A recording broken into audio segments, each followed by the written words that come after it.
The morning sun cuts sharp across Fort Bragg's training grounds, painting long shadows over weathered concrete and worn obstacle courses that had tested thousands of warriors before.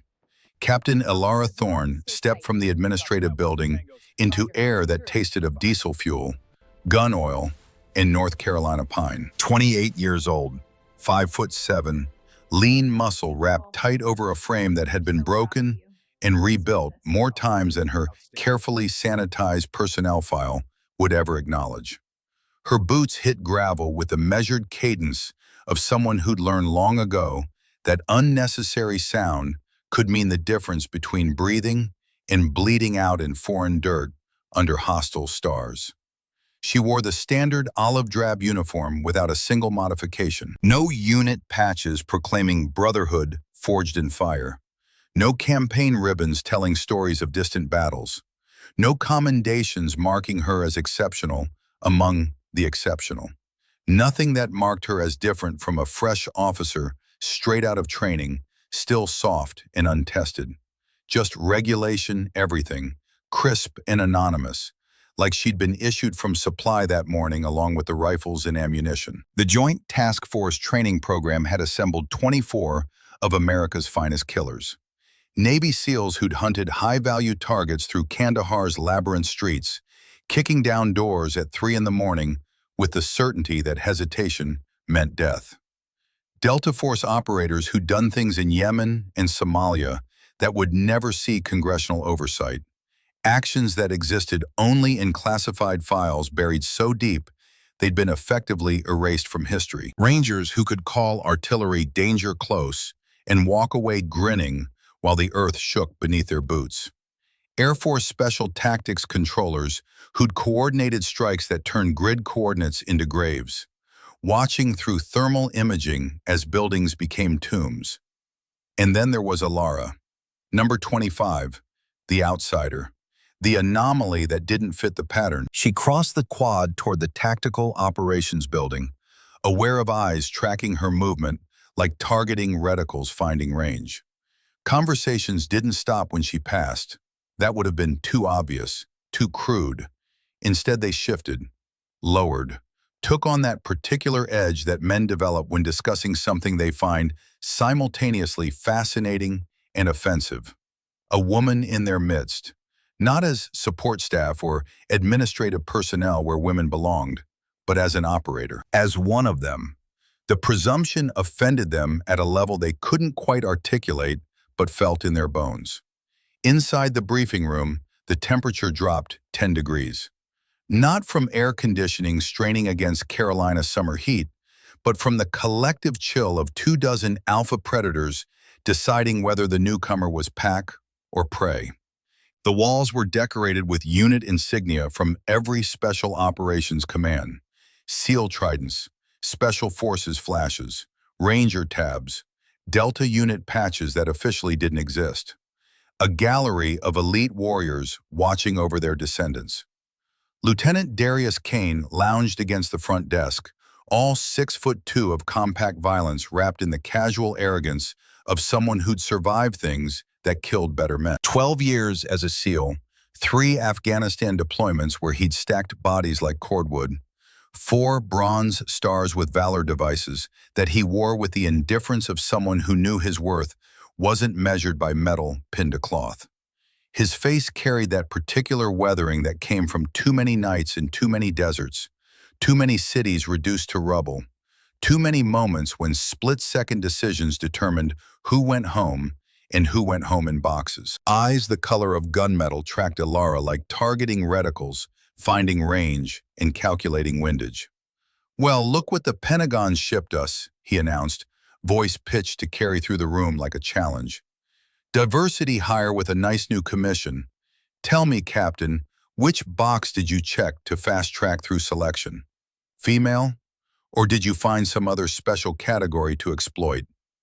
The room erupted in laughter. Not the good-natured ribbing that warriors used to test each other's mettle, the kind that said, "Welcome to the team, now prove you belong." This was sharper, meaner, designed to draw blood and establish dominance. The kind of laughter that came from men who felt their sacred space had been invaded by someone who hadn't earned entry through the traditional crucibles of pain and blood. Kane grabbed a tactical binder from the nearest desk, 300 pages of operational procedures and range cards, and hurled it with the same precision he'd used throwing a grenade. The binder caught Ilara square in the chest with a dull thud that echoed through the sudden silence. Papers exploding outward in a cascade of operational procedures and range cards that scattered across worn linoleum like oversized confetti. It hit hard enough to bruise, hard enough to hurt, hard enough to make a point. Ilara didn't flinch, didn't even blink. She didn't bend to collect the scattered papers, didn't acknowledge Kane's existence, didn't show even a flicker of the anger or humiliation that any normal person would feel. Her expression remained absolutely neutral. That carefully constructed mask she'd worn for so long, it had become indistinguishable from her actual face. She simply stepped over the mess with the careful precision of someone navigating a minefield, walked to the back row, and took a seat. Her movements were economical, controlled, giving away nothing. Her right hand rested on the desktop, fingers relaxed in a way that paradoxically suggested complete readiness for violence. On her wrist, partially visible beneath the uniform cuff, ran a tattoo. A broken sword, the blade snapped cleanly in half at its midpoint, with 7 precise horizontal lines etched beneath the fracture point like tally marks. The ink was old, faded to that blue-gray color that spoke of years and hard living, the kind of work done in conditions far from any professional parlor. Field work, combat work. No one paid attention to it, not yet, but they would. "She'll wash out by lunch," muttered Master Chief Garrett Lawson to the SEAL sitting beside him, voice carrying just far enough. Lawson was 44, built like a linebacker who'd traded bulk for endurance over 2 decades of hard use, with a face that looked like it had stopped shrapnel with its teeth and hadn't bothered getting all the pieces removed. 22 years in naval special warfare. More combat actions than most soldiers had training exercises. Enough close calls that he should have been dead 3 times over by simple statistics. $5 says she cries before first break. 10 says she's requesting transfer by dinner. Around the room, other warriors made their own assessments and calculations. This wasn't personal, not yet. This was simply the brutal mathematics of men who'd survived by trusting their teammates absolutely, who needed to know that the person next to them in the breach could carry their weight when bullets started flying and everything turned to chaos. A woman, regardless of her file or credentials, represented an unknown variable in an equation where unknowns got people killed. The door crashed open with the authority of a flashbang detonation. Colonel Marshall Graves strode in like he owned not just the room, but the entire concept of military authority. Every step a statement of dominance earned through decades at the sharp end of America's spear. 68 years old, but moving with the predatory economy of a man half that age. Joints and tendons remembering patterns learned when most of these trainees were still in diapers. His uniform bore the markers of a career spent in places that didn't officially exist. Silver stars from operations that remained classified. Purple hearts from wounds that had nearly killed him in deserts whose names he still couldn't speak. Combat infantry badges that went back to Gulf War operations when these trainees were still in elementary school. His face was all hard angles and sun damage, carved from something tougher than flesh by years of squinting into hostile distances and making decisions that turned living, breathing human beings into statistics in after-action reports. Eyes like chips of blue ice swept the room, cataloging, assessing, measuring each man against standards they couldn't see but would definitely feel. He'd commanded men in combat for 30 years. He could read a warrior's quality at a glance. "Listen up," Graves said, voice like gravel under tank treads, each word weighted with absolute authority. "You're here because you represent the best your branches could offer. SEALs, Delta, Rangers, Special Tactics. Each of you has proven yourself in combat situations where most soldiers would have broken. Each of you thinks you're the hardest warrior in this room, the one who'll excel while everyone else struggles. He paused, letting the silence build like pressure before an explosion, watching them with the cold assessment of a man who'd seen 1,000 warriors and could predict with 90% accuracy which ones would succeed and which would fail. You're all wrong. Over the next 12 weeks, we're going to break you down to component parts and rebuild you into something more effective than any single branch could produce. We're going to take everything you think you know about combat and force you to rebuild it from the ground up. Half of you won't make it past the first evaluation. Most of you won't make it to graduation. And those who do will have earned the right to call themselves something more than whatever you were when you walked through that door. Graves activated the wall-mounted display with a remote that looked tiny in his weathered hands. Tactical formations materialized in 3 dimensions: urban environments, compound structures, 3-dimensional renderings of kill houses, and target buildings where every corner could hide death. Tactical operations in constrained environments, he continued, voice never rising but somehow carrying absolute authority.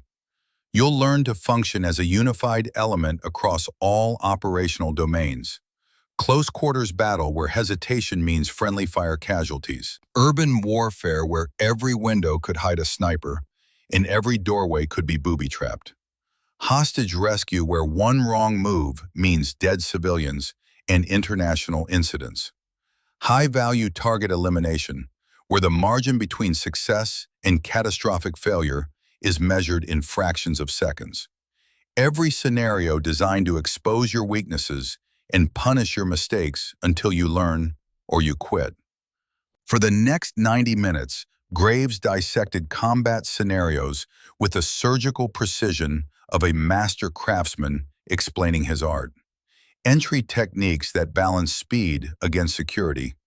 Angles of fire that maximized lethality while minimizing fratricide risk.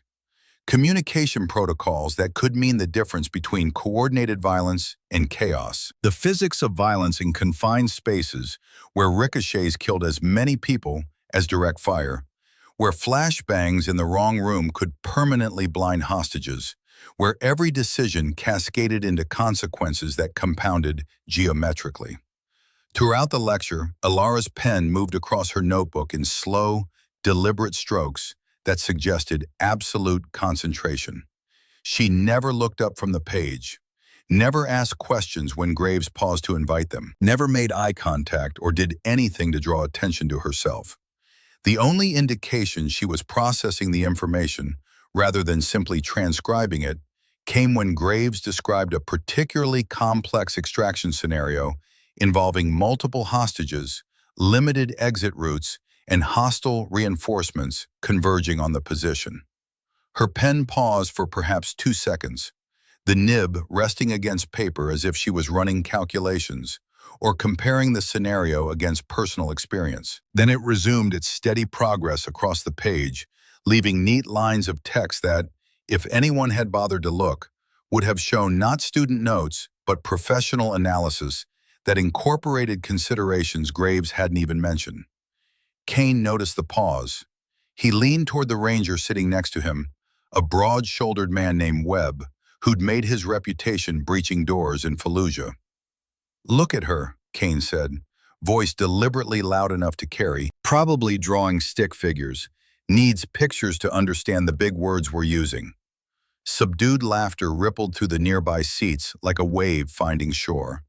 The kind of laughter that bonds men together by establishing who's in the circle and who's outside it. Ilara's pen never stopped moving. Her expression never changed. She simply continued taking notes as if she hadn't heard a word, as if the mockery was happening in a different room to a different person. When Graves finally dismissed them for the first physical assessment, the trainees filed outside into morning sun that had climbed higher and hotter, burning off the last coolness from the North Carolina dawn. The obstacle course stretched before them like an accusation. 12-foot walls, barbed wire runs, rope climbs, monkey bars slick with morning dew, Tire runs that looked easy but would have their thighs burning before they hit the halfway point. Standard stuff, the kind of course every one of them had run hundreds of times. But they'd be running it now under assessment, with every second timed and every mistake recorded. Ilara stood by the water station, taking measured sips from her canteen. Hydration was tactical. Everything was tactical when you'd learned to think the way she had. When survival depended on controlling every variable you could control, because the universe would throw enough uncontrollable variables at you on its own.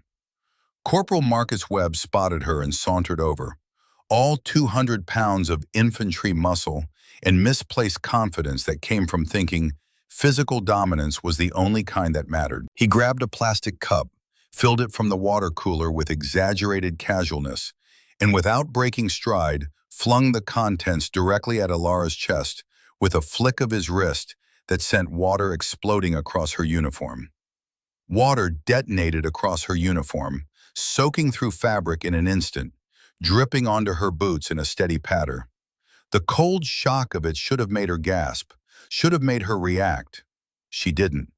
The watching trainees erupted in hooting laughter. Someone started a slow clap that others picked up, turning it into a rhythm of mockery. More joined in, voices rising in volume in cruel amusement. Ilara stood motionless in her wet uniform.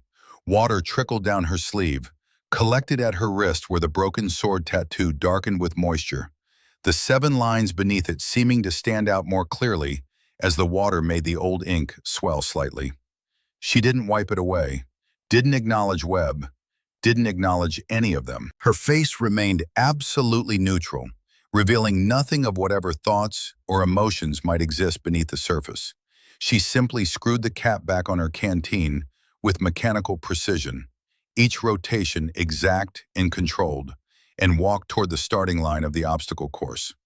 Her wet boots left damp footprints in the dirt, a trail of humiliation for anyone watching, a marker of weakness for men who measured worth by the ability to project strength. "Go file some paperwork, princess," Webb shouted after her, voice full of contempt.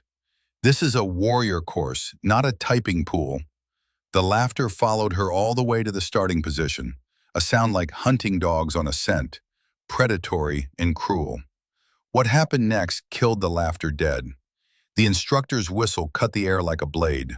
Ilara exploded forward with violence that seemed to come from nowhere, 0 to sprint in a fraction of a second. She didn't run the obstacle course the way the others did, with determination and grit and the grinding persistence that special operations selected for. She flowed through it like water finding the path of least resistance. Every movement, economy itself, no wasted motion, no hesitation, no doubt. She hit the 12-foot wall at full speed and went up it without using the knotted rope that hung there for assistance. Her fingers found purchase in gaps between boards that most people couldn't even see, pressing into spaces barely wide enough to fit fingertips, and she pulled herself over the top with upper body strength that belied her frame. The dismount on the other side was controlled, knees bent to absorb impact, already moving forward before her second foot touched ground. Through the barbed wire, she moved like liquid mercury, body compressed to impossible flatness, rolling and sliding beneath razor strands that should have shredded anyone moving that fast. The technique was perfect. Not the desperate belly crawl most people used, but something more sophisticated, something that looked almost like a dance as she used specific muscle groups to keep her body profile minimal while maintaining forward momentum. The rope climb she attacked with a technique that bypassed the usual hand-over-hand grunt work that left most people's arms burning. Her legs locked the rope in a break and climb method, using lower body strength and leverage instead of just arm strength, and she was at the top in seconds that seemed impossible. Bell ringing, already dropping back to earth in a controlled fall that bent knees and rolled through hips to dissipate impact force. The monkey bars became a blur of hand-over-hand movement so fast it looked like special effects. The tire run was a rhythmic drum of boot strikes that never missed the center of each rubber circle, never hesitated, never broke rhythm. She crossed the finish line in third place overall. Not first, she wasn't trying to dominate or make a statement, but third out of 25, ahead of 22 warriors who'd been mocking her minutes earlier. Her time beat 18 of the men who'd been laughing, beat 5 SEALs and 3 Rangers and 2 Delta operators who'd thought themselves untouchable. Her breathing was elevated but controlled, pulse probably already settling back toward resting rate through trained cardiovascular efficiency. Sweat darkened her uniform, but not excessively. She looked like she could run the course again right now if ordered. No triumph showed on her face. No satisfaction, no vindication or smugness at having proven the doubters wrong. She simply walked to the sidelines, chest still heaving slightly, and waited for further instructions with the same neutral expression she'd maintained all morning. The transformation in the watching crowd was subtle but real. The laughter had died like someone had cut its throat. Some of the smirks had faded, replaced by calculation and reassessment. A few of the trainees were looking at her differently now, running new calculations about who this woman might actually be beneath the unremarkable exterior. But the damage was done. The nickname had already taken root, spreading through the group like a virus finding susceptible hosts. By lunch, everyone was calling her Paper Thorn. The captain who looked good on paper, whose file said all the right things but who, they assumed, would crumble when things got real. Never mind that she just outperformed most of them. That didn't fit the narrative they'd constructed, so they dismissed it as a fluke or luck or the course being easier than it looked. The mess hall was all stainless steel surfaces and fluorescent lights that turned food unappetizing colors, filled with the clatter of trays and the low roar of warrior voices bouncing off hard surfaces. Ilara sat alone at a corner table, a tray of food before her that she ate with mechanical efficiency. Fuel, nothing more. She'd learned long ago not to attach emotion to eating, learned it in places where food was scarce, and celebrating a meal was a luxury that could get you killed. Kane strode by with his growing entourage of followers, who decided aligning with him was the smart political move, his tray clattering as he set it down at a nearby table with more force than necessary. Paper Thorn, he called, loud enough for the entire room to hear, for maximum humiliation impact. You here to sketch tactical diagrams, or can you actually read them? Maybe you need us to explain using smaller words? His followers banged fists on the table in appreciation, the percussion of mockery adding their laughter to his words. A British exchange officer with sharp features and an expensive watch that suggested family money chimed in, his accent making the cruelty sound almost polite. No, mate, she's here to keep our desks organized. Make sure the real operators have proper administrative support when we get back from actual missions. The mess hall wasn't laughing with them. Not exactly. Most of the room was ignoring the interaction, focused on their own food and conversations. But enough were watching with interest to make Ilara's isolation complete, enough to establish that she was outside the circle, marked as different and therefore suspect. She didn't look up. She speared a piece of chicken with surgical precision and ate slowly, methodically, as if she hadn't heard a single word, as if the mockery was happening in a different building, to a different person, in a different life. The fluorescent lights cast harsh shadows across her face, highlighting pronounced cheekbones that spoke of genetics honed by hardship, and a small scar above her right eyebrow. A detail no one had bothered to notice because they'd already decided who she was, and details that contradicted that decision were simply filtered out. Kane leaned back in his chair, balancing on 2 legs, playing to his audience. Seriously, who approved your packet? This is a combat training program, not secretarial school. Did you get lost on the way to the typing pool?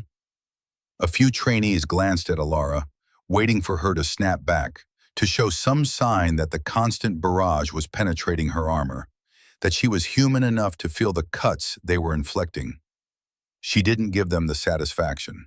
She set her fork down with the same measured precision she brought to everything, each motion exact and controlled, wiped her hands on a napkin with careful attention to each finger, stood. Her chair scraped against linoleum, the sound cutting through the cafeteria noise like a knife through silk, creating a moment of silence in which everyone nearby turned to watch. She picked up her tray, walked to the dish return with perfect posture and controlled pace, and left without a backward glance or a word or any acknowledgement that the last 10 minutes had happened. Outside, Elara paused in the shadow of an old oak tree, its branches spreading overhead like the skeletal fingers of something long dead, but still reaching for the sky. Her eyes scanned the compound with methodical precision that would have alarmed anyone paying attention. Not the curious looking of a newcomer, but the tactical assessment of someone mapping sightlines and escape routes. The admin building, the motor pool, the armory, approaches and withdrawal routes, cover positions, choke points, fields of fire. For just a moment, her composed facade cracked, a slight tightening around her eyes, a barely perceptible clench of her jaw, muscles tensing in her neck, the kind of micro-expressions that betrayed stress held under enormous pressure. Then it was gone, replaced by the same impenetrable calm, the mask settling back into place so smoothly it was like the crack had never existed. She drew a deep breath, held it for 4 seconds, released it over 6, and headed toward the afternoon's land navigation exercise with the same steady pace she brought to everything. The navigation drill took place in the dense forest surrounding Fort Bragg, thousands of acres of wilderness filled with ravines and false trails, and terrain that could kill the careless or unprepared. Trainees were paired randomly by drawing numbers from a helmet, given compass and map and a mission packet containing 3 checkpoints they needed to reach before nightfall, using only basic navigation skills. Elara found herself paired with Sergeant Thomas Riggs, a Green Beret with a reputation for brutal efficiency in the field, and a face that suggested he'd been chewing nails for breakfast since before most of these trainees were born. 15 years in Special Forces, multiple deployments to every shithole on the planet, the kind of operator who made problems disappear efficiently and without fuss. "Don't slow me down, Paper Thorn," Riggs warned as the instructor handed him their packet, snatching it from the man's hand.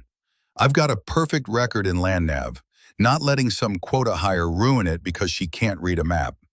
He snatched the topographical map before Elara could unfold it, spreading it across his knee with the confidence of someone who'd navigated through hostile territory 100 times.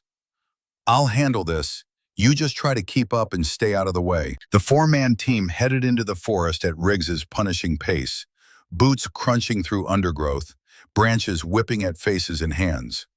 Dense Carolina pine pressed in from all sides, the canopy thick enough to turn midday into twilight, creating a dim green world where distances were deceptive.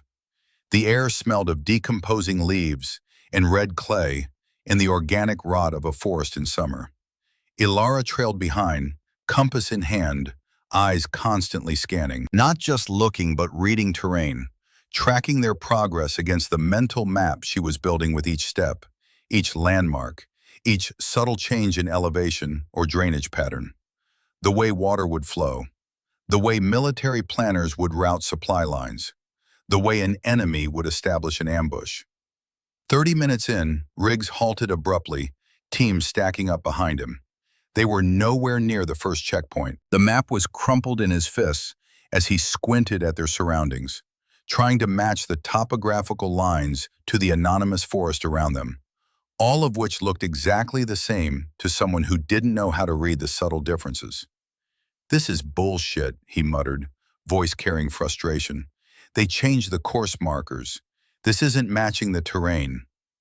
One of the team members checked his watch with visible concern. "We're burning time, Sergeant. At this rate, we won't hit even one checkpoint before dark." Riggs rounded on Elara, who stood quietly observing a distant ridgeline with the focused attention of someone reading a book. "Why don't you make yourself useful? Or are you just here to watch real soldiers work?" Elara met his gaze evenly. Her voice was flat, emotionless, giving nothing away. Turn left, 300 meters. Follow the dry creek bed. Checkpoints on the north side of the lightning-struck pine. Riggs scoffed, face twisting into derision. Lightning-struck pine, right. You can see that from here, can you? With your magical woman intuition? But he had no better option, no other plan, and the clock was ticking. Reluctantly, more out of desperation than trust, he led them in the direction she'd indicated. 10 minutes later, moving through terrain that gradually shifted from pine forest to mixed hardwood, they reached the checkpoint exactly where Alara had predicted. The lightning-struck pine stood like a skeletal sentinel, its bark stripped and blackened, the checkpoint marker hanging from a branch at eye level. The team's attitude shifted imperceptibly. No one thanked her. No one acknowledged her guidance. No one admitted she'd been right and Riggs had been wrong. But the derisive comments stopped. For now. The pattern repeated at each checkpoint. Riggs would lead them astray, confidence outstripping his actual navigation ability. Ilara would quietly suggest the correct direction, voice calm and certain. They would find their target. By the time they returned to base camp, first among all the teams, ahead of groups with more experienced navigators, Riggs's earlier confidence had curdled into silent resentment.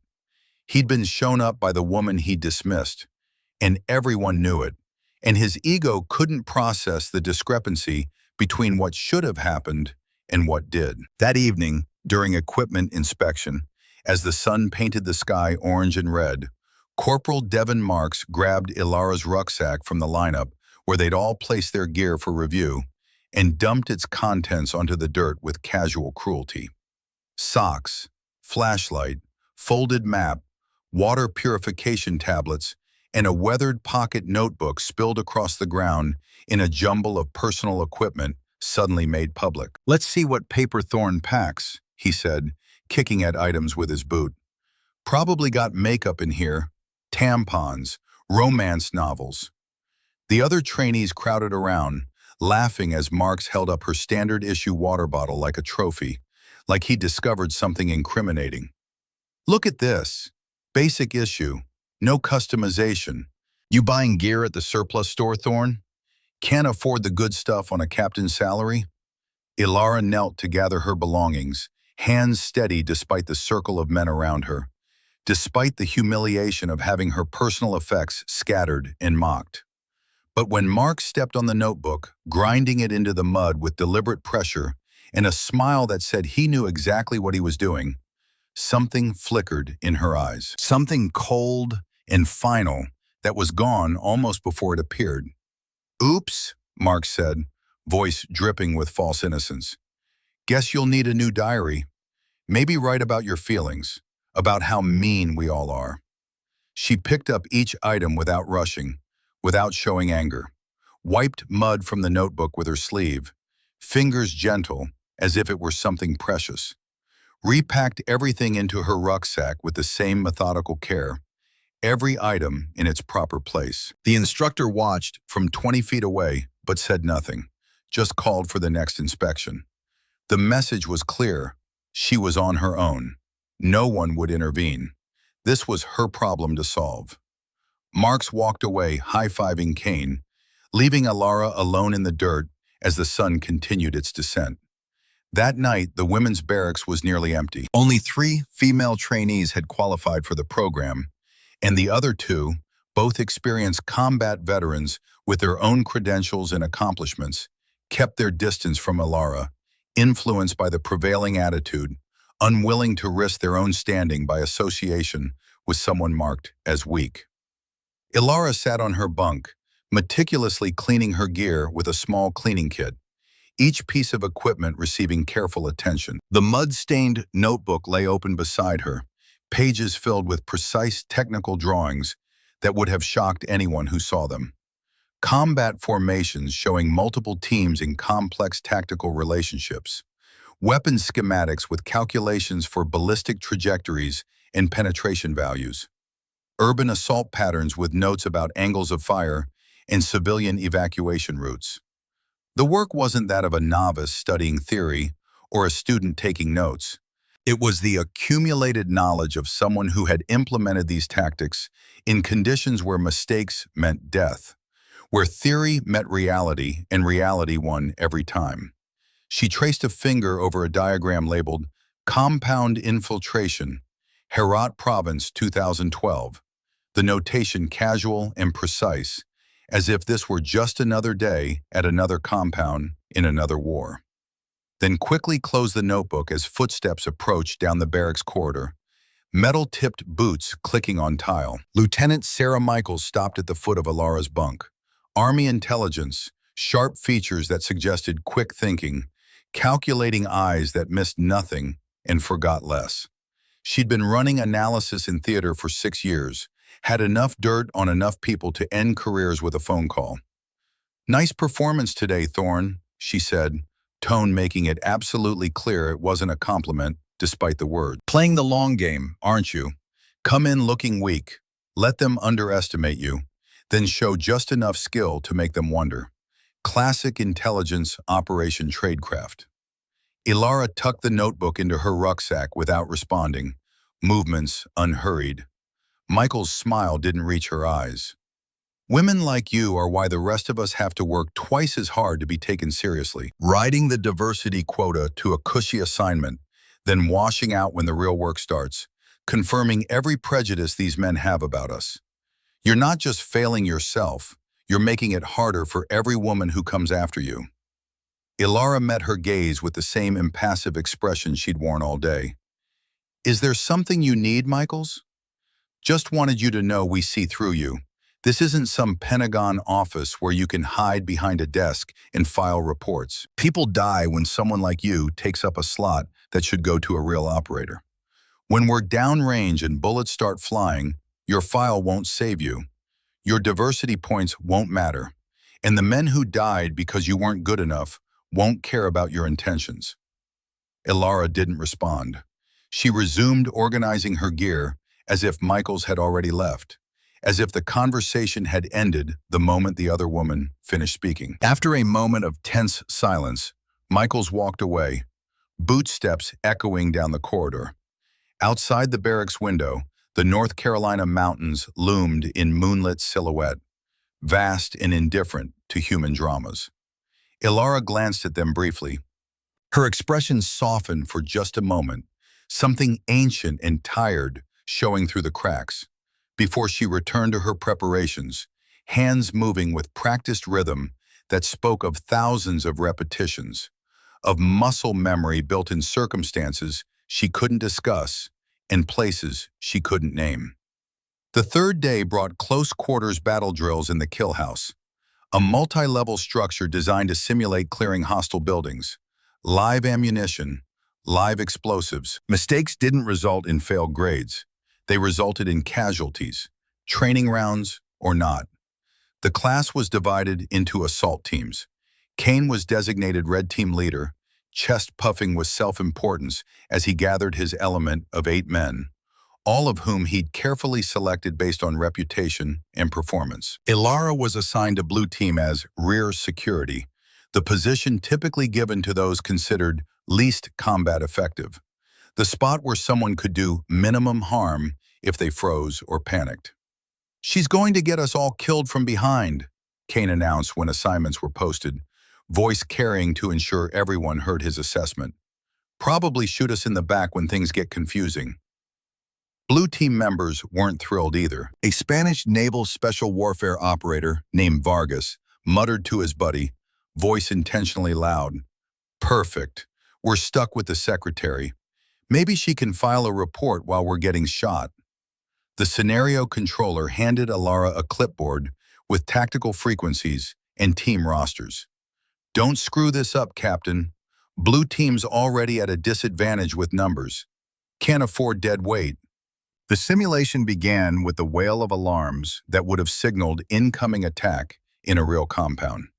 Red team moved aggressively from their starting position, using their superior numbers and Kane's competent leadership to pin Blue's forward elements in a deadly crossfire within the first 2 minutes. The trainees wore laser tag gear that registered hits, and within minutes, Blue team soldiers were being marked as casualties, their vests lighting up with the system's kill indicators in bright red that said, "You're dead, you failed."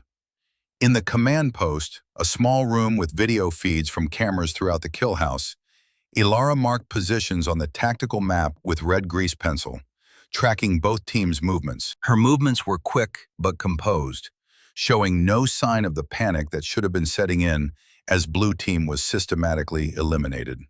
While others might have panicked at the rapid deterioration of their tactical position, started screaming orders or freezing in indecision, Ilara's breathing remained even, hands steady, eyes tracking patterns in the chaos. She spoke into the radio, voice steady and authoritative in a way the others hadn't heard before, each word precise and carrying absolute certainty. Alpha Squad, pull back to East Corridor. Bravo, flank north through the stairwell. Charlie, hold the fountain courtyard. Execute now.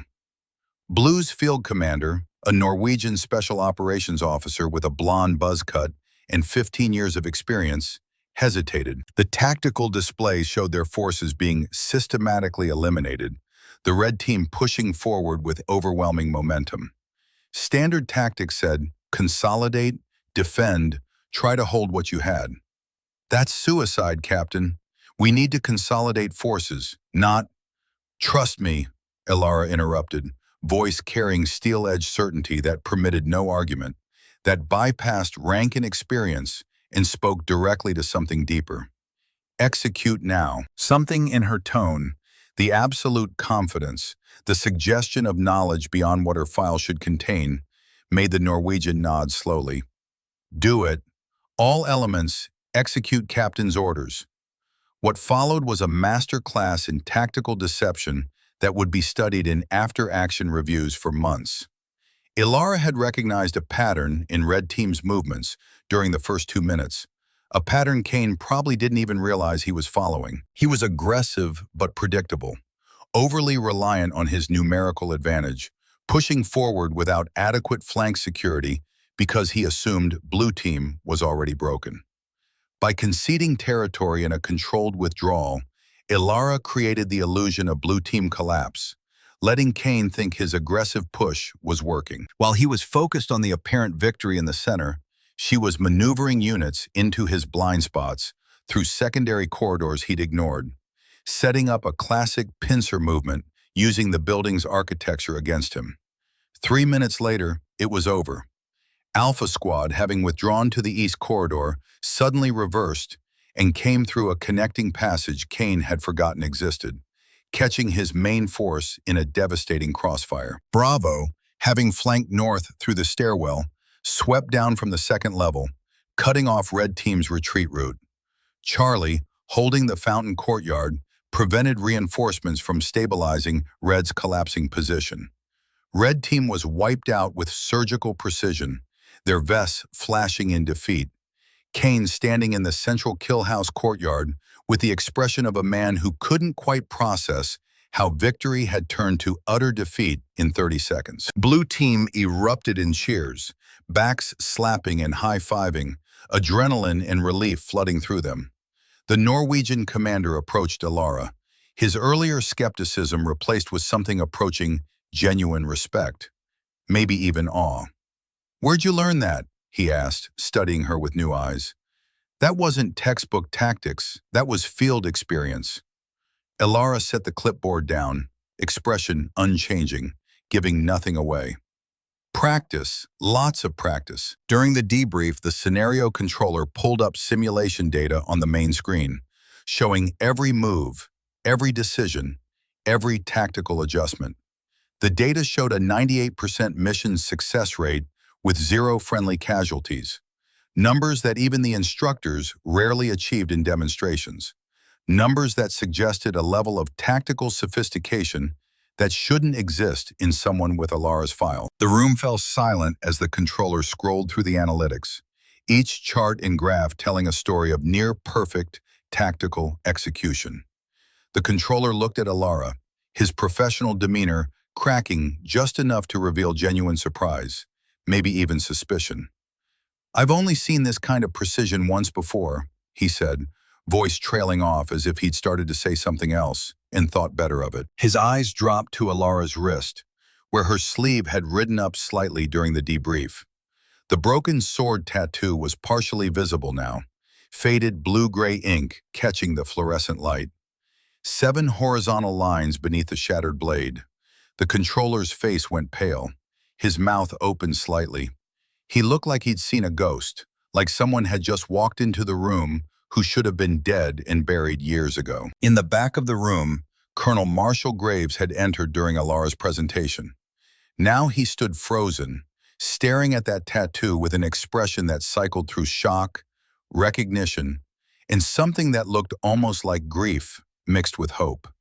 His hand moved unconsciously to his own wrist, hidden beneath his uniform cuff, as if checking for something that might or might not be there. The moment stretched, pregnant with implications that the watching trainees couldn't understand, but could feel like static electricity before a storm. "Dismissed," Graves said abruptly, voice rough and strained. "Review your tactical manuals before tomorrow's exercise. Class dismissed immediately." The trainees filed out, confused by the sudden dismissal, by the tension that had suddenly filled the room like smoke. Kane shot Alara a look that promised this wasn't over, that her success had just painted an even bigger target on her back. But most of the class was silent now, wheels turning, recalculating their assessment. Alara gathered her materials with the same methodical care she brought to everything, aware of Graves watching her with an intensity that felt like physical pressure, like hands on her shoulders. When she looked up, their eyes met across the briefing room. For 3 heartbeats, neither moved. The air between them seemed to crystallize, heavy with recognition and questions and shared knowledge that couldn't be voiced. Then Graves turned and walked out, his usual perfect posture slightly stooped, as if he'd just received news that fundamentally changed everything he thought he knew.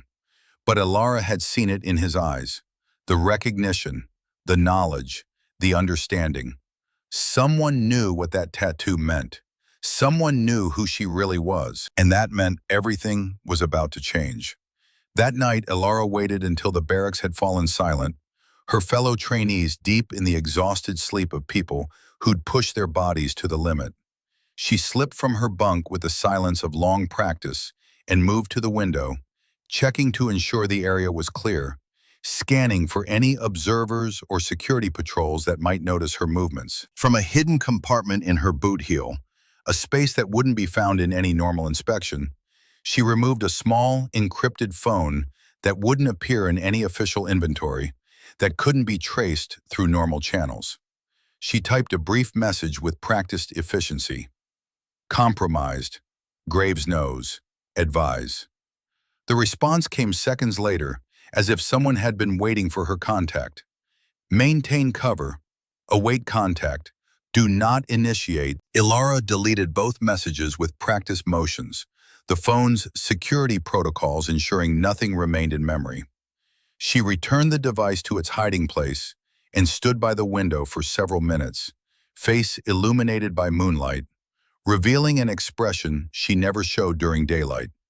Profound weariness, mixed with something that looked almost like grief, the mask finally slipping when no one could see. Across the compound, in his private quarters in officer housing, Marshal Graves sat at a desk cluttered with files and documents accumulated over decades of service.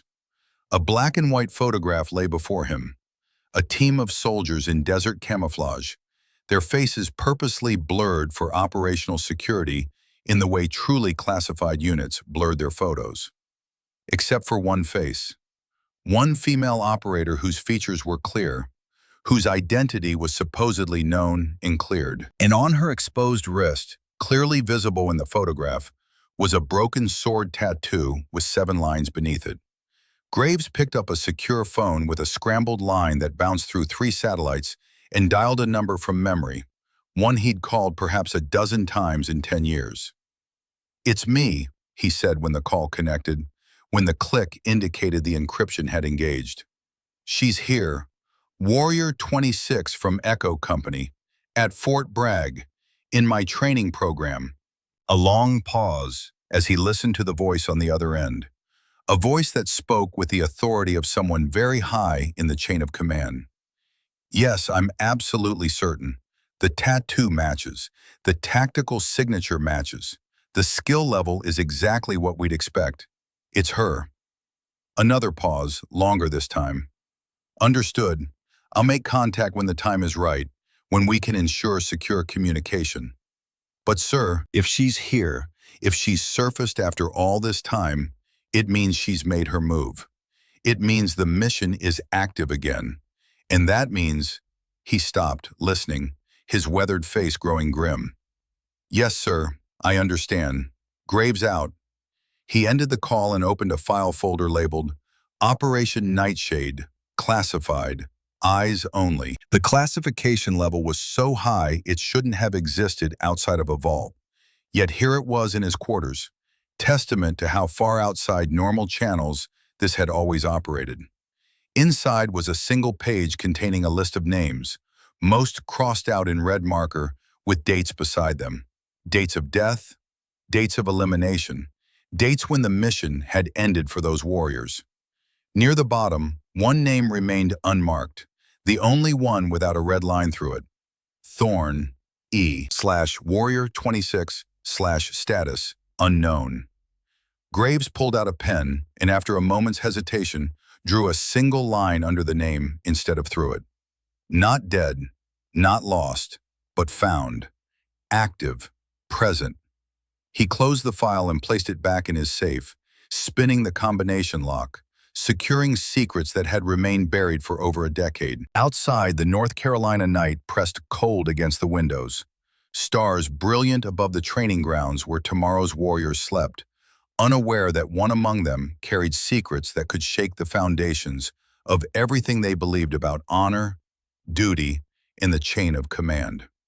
In the women's barracks, Elara Thorne lay awake, eyes fixed on the ceiling, listening to the breathing of women who'd rejected her, waiting for whatever would come next. A soldier prepared for a battle only she knew was approaching. The broken sword on her wrist seemed to pulse in the darkness, 7 lines marking 7 promises made to warriors who would never come home. Promises carved into her flesh as a reminder of debts that could only be paid in blood and truth. Promises she intended to keep, no matter the cost, no matter who had to burn to make it right. Dawn broke over Fort Bragg with blood-red streaks across the horizon, the kind of sky old soldiers called an omen, a warning from the universe that violence was coming and smart men prepared for it. Elara was already completing her 5th mile on the empty track when the first instructors arrived to prepare for the day's training, their vehicles crunching across gravel in the pre-dawn darkness that was just beginning to yield to gray light. She ran with the same mechanical precision that characterized everything she did. Efficient, controlled, purpose-driven. Not the desperate running of someone trying to prove something, but the methodical conditioning of someone who understood that physical capability was just another weapon in the arsenal, one that needed constant maintenance like any other tool of violence. Colonel Marshall Graves watched from the sidelines, coffee steaming in his hand, his weathered face unreadable in the half-light. When Elara finished her final lap and began her cool-down walk, he fell into step beside her with the casual ease of someone who'd made this exact approach 1,000 times in his career. Timing and positioning suggesting this encounter wasn't accidental. "You're up early, Captain," he observed, voice casual but eyes watchful, studying her face for reactions, for tells. "You run like you're maintaining operational readiness, like you expect to need that conditioning for something specific." "I like the quiet, sir," Elara replied, voice neutral, giving nothing away. Graves nodded as if this confirmed something he'd suspected. The silence stretched between them, filled only by the rhythm of their footsteps on the track's rubberized surface and the distant sound of the bass coming to life around them. Engines starting, voices calling, the machinery of military routine grinding into motion. "I've been reviewing files," Graves said after they'd completed half a lap in silence. "Yours is particularly interesting reading." 28 years old. 10 years of service, multiple classified deployments to locations that aren't specified. Excellent performance reviews across the board, but no commendations, no distinguished service medals, nothing that would make you stand out in a crowd. It's almost like someone designed the perfect, unremarkable career, something that would pass inspection, but never draw attention. Elara said nothing, but a nearly imperceptible tension crept into her shoulders, muscles tightening fractionally in a way that suggested preparation for action. Almost too perfect, wouldn't you say?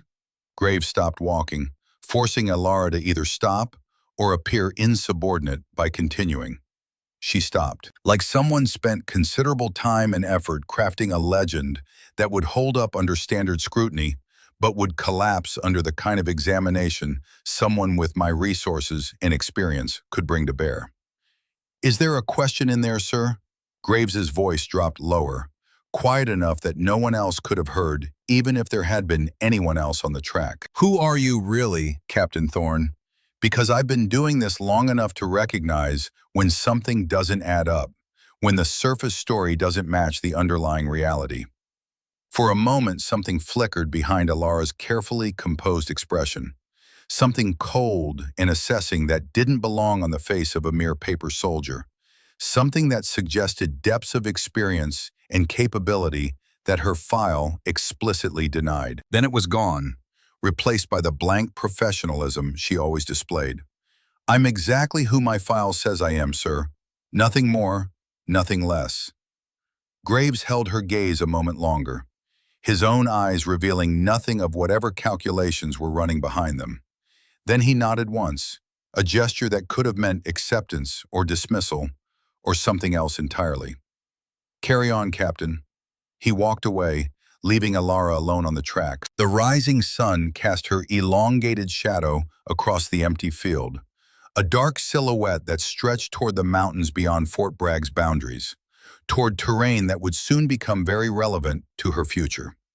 3 hours later, the entire training cadre assembled in the main briefing room with an urgency that suggested something had changed overnight, that the training schedule had been disrupted by reality intruding on carefully laid plans. The tension was palpable, different from the usual pre-exercise energy. Something fundamental had shifted while they slept. Colonel Graves stood at the podium, his expression harder than usual, carved from granite and old anger. Behind him, tactical displays showed satellite imagery of desert terrain, Arizona-Mexico border region, compound structures in isolated areas, topographical maps marked with classifications that suggested this was recent intelligence from active sources. Listen up, Graves commanded, and the room fell silent instantly with the kind of immediate obedience that only truly respected commanders received. We have a situation developing in real time. 12 hours ago, Senator Victoria Whitmore was kidnapped from a campaign fundraising event in Tucson, Arizona. Intelligence from multiple sources confirms cartel involvement, though the sophistication of the operation suggests resources beyond what typical cartel elements possess. The senator is chair of the Senate Intelligence Committee, which makes this not just a kidnapping, but a matter of national security at the highest level. The display changed, showing grainy surveillance footage of a woman in her early 60s being forced into a vehicle by armed men wearing tactical gear that looked more military than criminal, their movements coordinated in ways that suggested professional training. Current intelligence places the senator at a compound approximately 15 miles north of the Mexican border in a remote area of Arizona desert. Analysis suggests the hostage takers will attempt to transfer her across the border within the next 36 hours, after which point retrieval becomes exponentially more complicated due to jurisdictional issues and the protection such elements receive from certain Mexican authorities. Once she's in Mexico, diplomatic and political considerations make a rescue operation essentially impossible. He let that sink in, watching the trainees process the implications of a live mission, of theory about to become reality in a way that could get people killed. Team Phantom has been selected for the rescue operation. This is not an exercise, gentlemen. This is a live mission with live ammunition against a live enemy who will absolutely kill you if given the opportunity. Failure is not an option, because failure means a United States senator dies on foreign soil or in the hands of criminals, and the geopolitical implications of that outcome are unacceptable at every level. The room erupted in contained chaos, excited murmurs, fists bumping, the electric charge that runs through warriors when training becomes real, when all the preparation suddenly has stakes that matter beyond grades and reputation. "Captain Thorne," Graves said, cutting through the noise like a blade through silk, "you'll have tactical command of this operation." The room went silent. Absolutely, completely silent. The kind of silence that follows a bomb detonation, when everyone's ears are ringing and their brains are trying to process something that doesn't make sense. Kane half rose from his seat, face flushing red with anger and disbelief. "Sir, with all due respect, did I ask for your input, Lieutenant?" Graves's voice could have frozen nitrogen solid. "Did I indicate that I was interested in your opinion on command assignments?" Kane sat down, jaw clenched so hard his teeth must have been grinding, hands gripping the arms of his chair with white-knuckled intensity. "Captain Thorne demonstrated superior tactical judgment during the Kill House exercise," Graves continued, voice allowing no argument. "She will command this operation. Lieutenant Kane, you'll serve as second in command and handle operational logistics and support. Master Chief Lawson will coordinate fire support and overwatch elements. Any other questions about the chain of command?" No one spoke, but the temperature in the room had dropped 20 degrees, the air thick with resentment and confusion. "Good. Mission brief begins in 30 minutes. Gear up and be ready to deploy in 6 hours. Wheels up at 1400 hours. Dismissed." As the trainees filed out in tense silence, Ilara remained seated, waiting until the room cleared. Graves approached her, his expression carefully neutral, revealing nothing of whatever thoughts churned behind those ice-blue eyes. "Walk with me, Captain," he said quietly. They exited through a side door that led to an unused section of the base. Old warehouses from the Cold War era, structures built to house equipment and supplies for a conflict that never came, now mostly empty except for the ghosts of old tensions and older fears. When Graves was certain they were alone, beyond any electronic surveillance or curious ears, he stopped and turned to face her. "This mission is wrong," he said bluntly, voice low but carrying absolute conviction. "Every instinct I've developed over 30 years tells me something doesn't add up." Ilara's eyes narrowed fractionally, the first real reaction she'd shown. "Sir, the timeline's too tight. Professional kidnapping operation, and we get actionable intelligence within 12 hours? That never happens in the real world. In reality, hostage situations take days or weeks to develop solid intel, to build sources, to confirm locations. This is too clean, too convenient, and the fact that Team Phantom, a training unit with no operational deployment history, gets assigned a live Senator rescue instead of Delta or DevGru, or any of the units that actually specialize in this?" He shook his head. "That's not how things work unless someone very high up the chain is manipulating the process." "What are you saying, sir?" Graves pulled a small, ruggedized tablet from his jacket, tapped a few commands with practiced efficiency, and handed it to her. The screen showed classified intelligence feeds with source codes and distribution chains that Ilara recognized immediately as being above even her clearance level.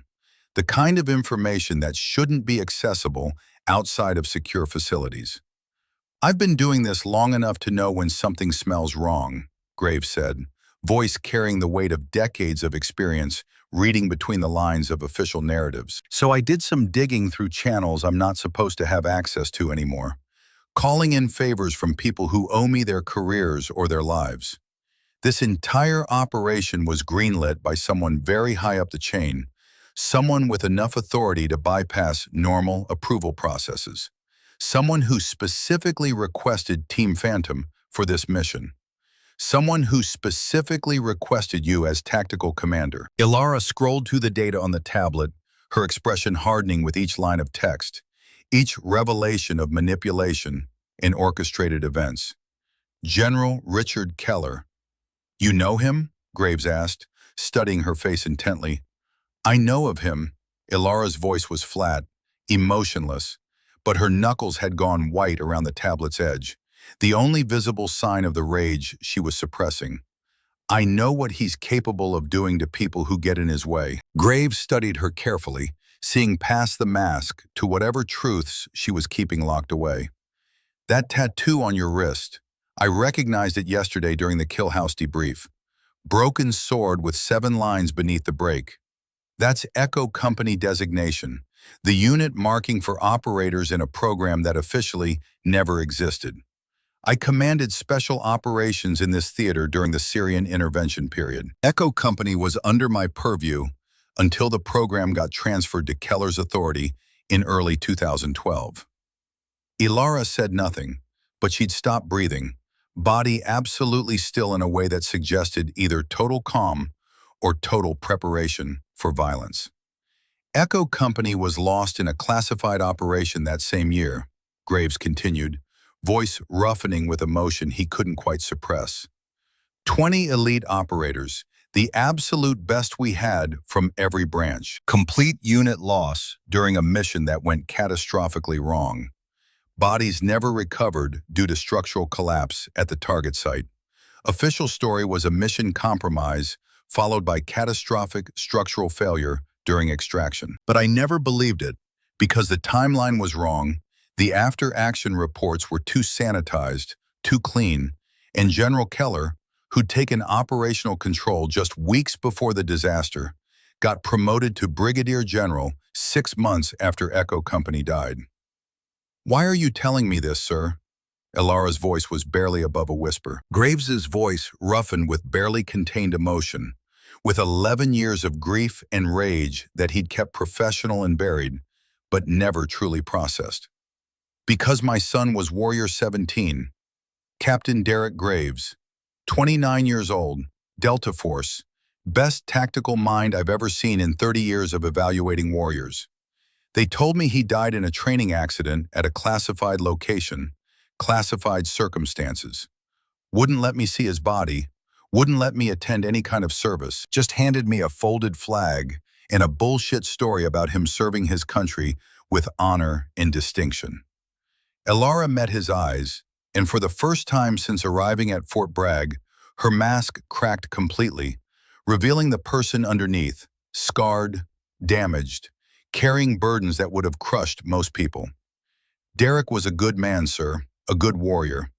He deserved better than what happened to all of us. The air between them crystallized with shared understanding, with the recognition that everything that had seemed like coincidence was actually carefully orchestrated connection.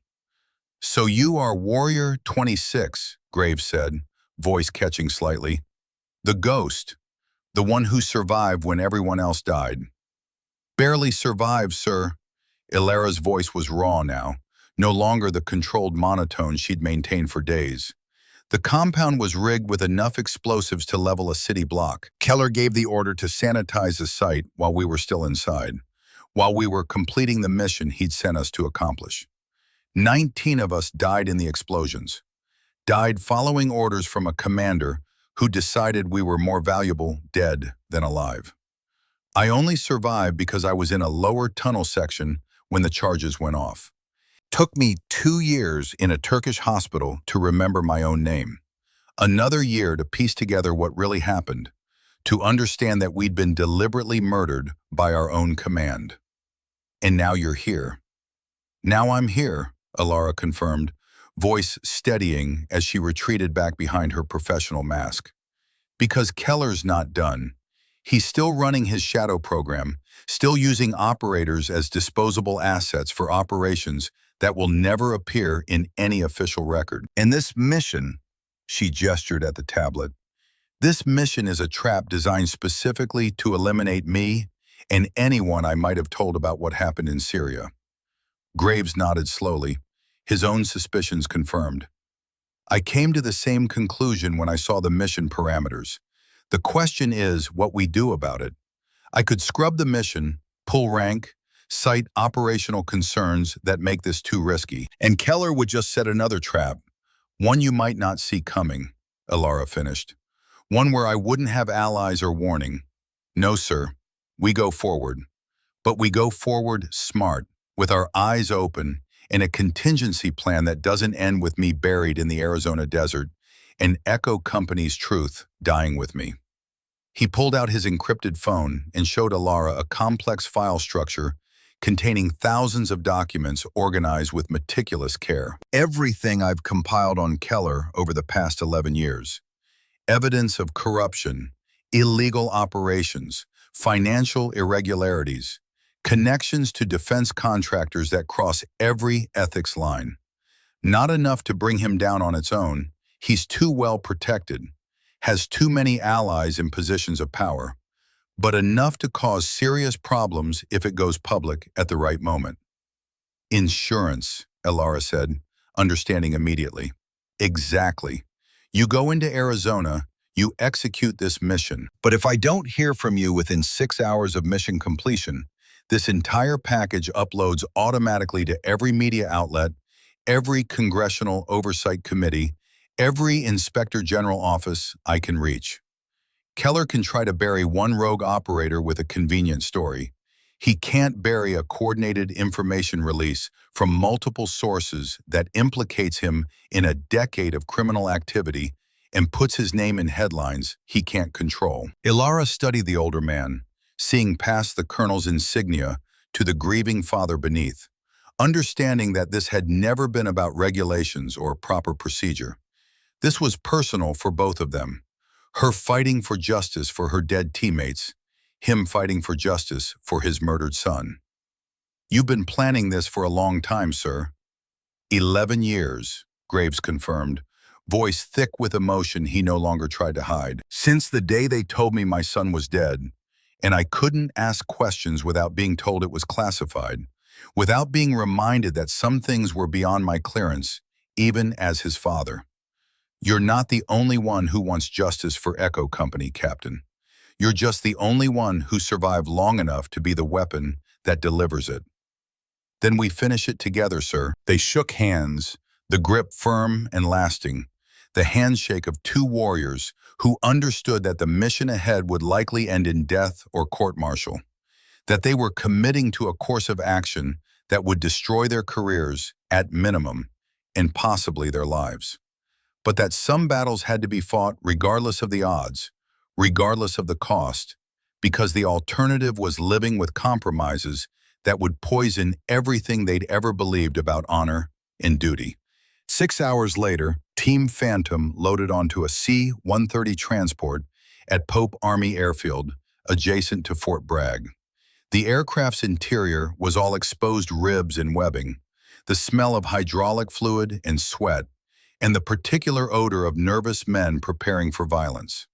12 operators plus support personnel, each man checking weapons and gear with the ritualistic precision that preceded violence, running through mental checklists built from years of experience and training. Ilara sat near the rear ramp, M4 carbine between her knees, reviewing satellite imagery on a ruggedized tablet that showed the target compound from multiple angles. Master Chief Garrett Lawson settled his considerable bulk beside her, the jump seat creaking under his weight, carrying an M110 sniper rifle that had accounted for 43 confirmed kills across 3 deployments. "First time leading live op, Captain?" he asked, voice just loud enough to carry over the engine's roar, but not loud enough to be overheard by the others.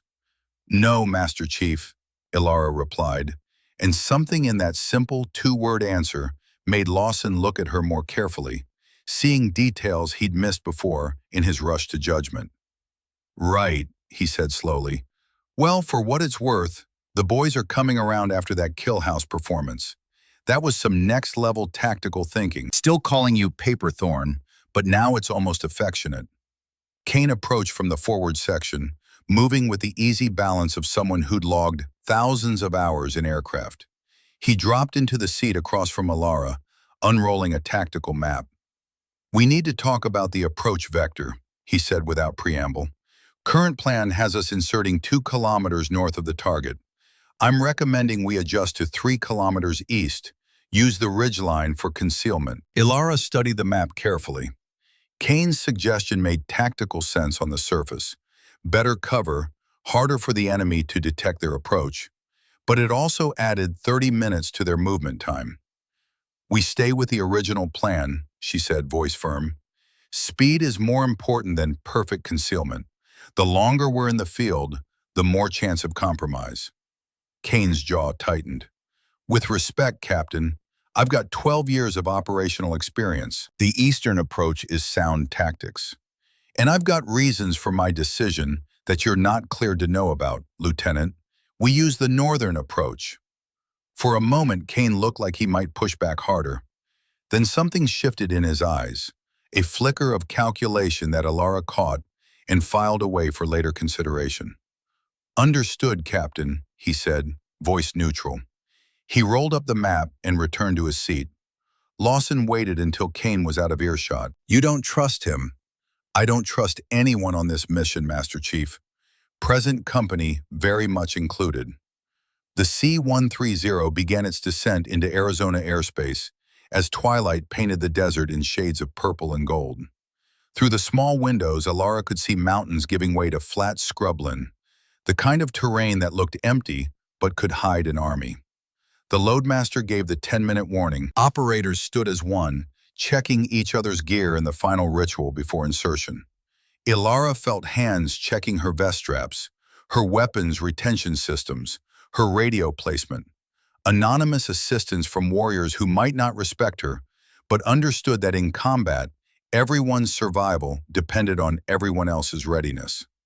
The ramp dropped with a hydraulic whine, revealing the Arizona desert rushing past at 130 knots. Hot air blasted into the cargo bay like opening an oven door, carrying the smell of creosote and dust. "1 minute," the loadmaster shouted. Ilara moved to the ramp, first in the stick as befitted her command position. Behind her, Team Phantom formed up in perfect order, 12 warriors about to jump into darkness over hostile territory. The light turned green. "Go, go, go!" Ilara threw herself into the slipstream without hesitation, the desert spinning beneath her as the static line deployed her parachute with violent efficiency. The opening shock was brutal, harness straps digging into her shoulders and thighs. Then she was under canopy, the C-130 thundering away into the distance. Below, the desert waited. Somewhere in that emptiness was a trap designed specifically to kill her and everyone with her. She pulled her risers, steering toward the designated landing zone, and allowed herself one moment of absolute clarity about what was coming. This was it, the endgame that had been building since she'd crawled out of those Syrian ruins. Either she would expose Keller and get justice for Echo Company, or she would die trying. The broken sword tattoo on her wrist seemed to burn beneath her uniform in the fading light. Tonight, she would start keeping those 7 promises. The desert rushed up to meet her, and Ilara Thorne prepared for war. Team Phantom regrouped in a shallow wadi 300 meters from the landing zone. Ilara counted, 12 operators, all accounted for, no injuries. "Comms check," she whispered into her radio. One by one, the team called in. Clear signals, no interference. "Master Chief, get the drone up. I want eyes on the target before we move." Lawson assembled the compact reconnaissance drone with practiced efficiency. 30 seconds later, the device climbed silently into the night sky, its thermal and optical cameras feeding encrypted data back to Ilara's tablet. What she saw made her blood run cold. The compound was exactly where intelligence had indicated, a sprawling ranch structure with multiple outbuildings. But instead of the 15 to 20 cartel members the brief had promised, thermal imaging showed at least 40 armed personnel. And their deployment wasn't the sloppy perimeter security of criminals. This was the precise positioning of military professionals who understood fields of fire, overlapping coverage, and defensive depth. "That's not cartel," Lawson muttered, looking over her shoulder at the feed. That's a professional security force. See how they're positioned? Interlocking fields of fire, clear sight lines. These guys know what they're doing. Ilara zoomed the camera, focusing on individual heat signatures and the weapons profiles they carried. Not AK-47s and civilian AR-15. These were military-grade platforms with suppressors and optics. M4, SCAR rifles, squad automatic weapons. Lieutenant Kane, she called softly into the radio. Kane moved up from his position. When he saw the drone feed on Ilara's tablet, his face went carefully blank. The expression of someone seeing exactly what they expected, but hadn't wanted confirmed. "This doesn't match the intel brief," he said after a long moment. "No, it doesn't." Ilara watched his eyes carefully. "Your recommendation, Lieutenant? We need to call for extract and reassess the entire operation. The force ratio is completely wrong. We're 12 operators against 40-plus hostiles in a fortified position. That's not a rescue operation by any tactical standard. That's suicide." Everything Kane said made perfect tactical sense. Standard operating procedure said, abort, reassess, plan a new approach. But Ilara had seen the micro-expression that flashed across his face when he first looked at the drone feed. Not surprise, not shock, recognition. He'd known, or at least suspected, that this was what they'd find here. "We're proceeding with the mission," Ilara said, voice carrying absolute finality. Kane's head snapped toward her. "Captain, that's—" "A direct order, Lieutenant." She turned to address the full team. "Intel was wrong about enemy strength. We're looking at 4-to-1 odds minimum, professional military contractors with good defensive positions. Anyone who wants to pull back to the rally point and wait for extract, I understand. No judgment, no questions asked. But I'm going in to complete this mission." Silence stretched across the wadi. The team exchanged glances, weighing survival instincts against warrior pride. Master Chief Lawson was first to speak. "I'm with you, Captain. Let's go get our senator." One by one, the others signaled assent. Even Kane, though his expression suggested he was calculating angles Ilara couldn't see. "All right," Ilara said, pulling up the compound schematics. "We split into 3 elements. Master Chief, you take overwatch with Corporal Wolf and the long guns. Find high ground with clear sight lines to the main structure."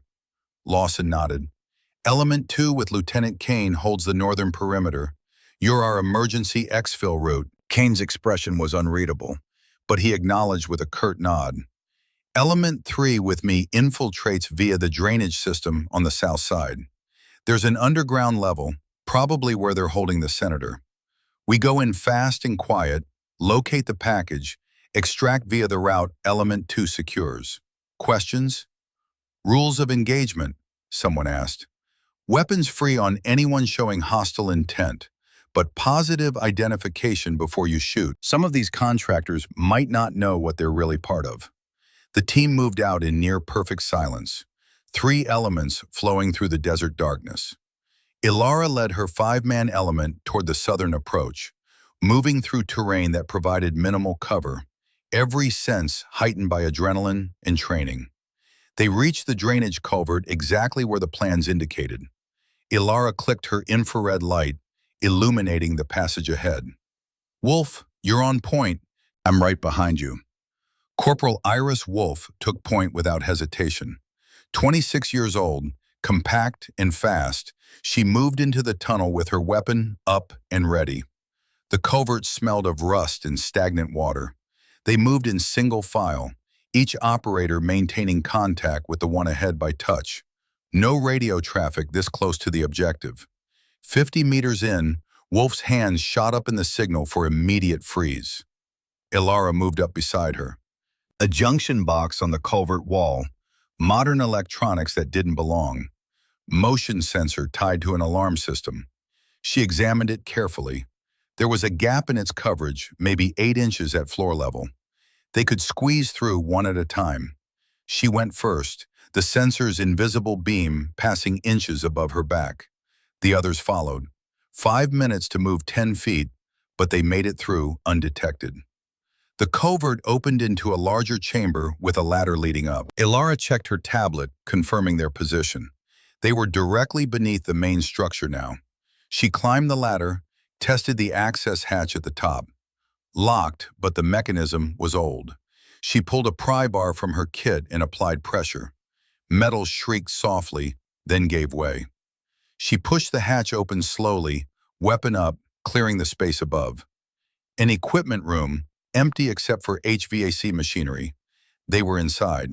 The easy part was over. Her radio crackled with Master Chief Lawson's voice. Overwatch in position. Captain, you need to see this. Sending feed now. Her tablet updated with the thermal feed from Lawson's position. What she saw made her stomach drop. The basement level showed unusual thermal blooms. Not human bodies, equipment, lots of it. And at the center, a heat signature unlike anything natural. A perfect sphere of electromagnetic interference, causing the thermal imaging to distort and swirl. Master Chief, Ilara whispered, her mouth suddenly dry. What am I looking at? Lawson's response was grim. Unless I'm very wrong, Captain, that's a Scythian device. And based on these readings, it's active and warming up for operation. The world seemed to contract around Ilara. The Scythian device. Here, now, active. This wasn't just a trap.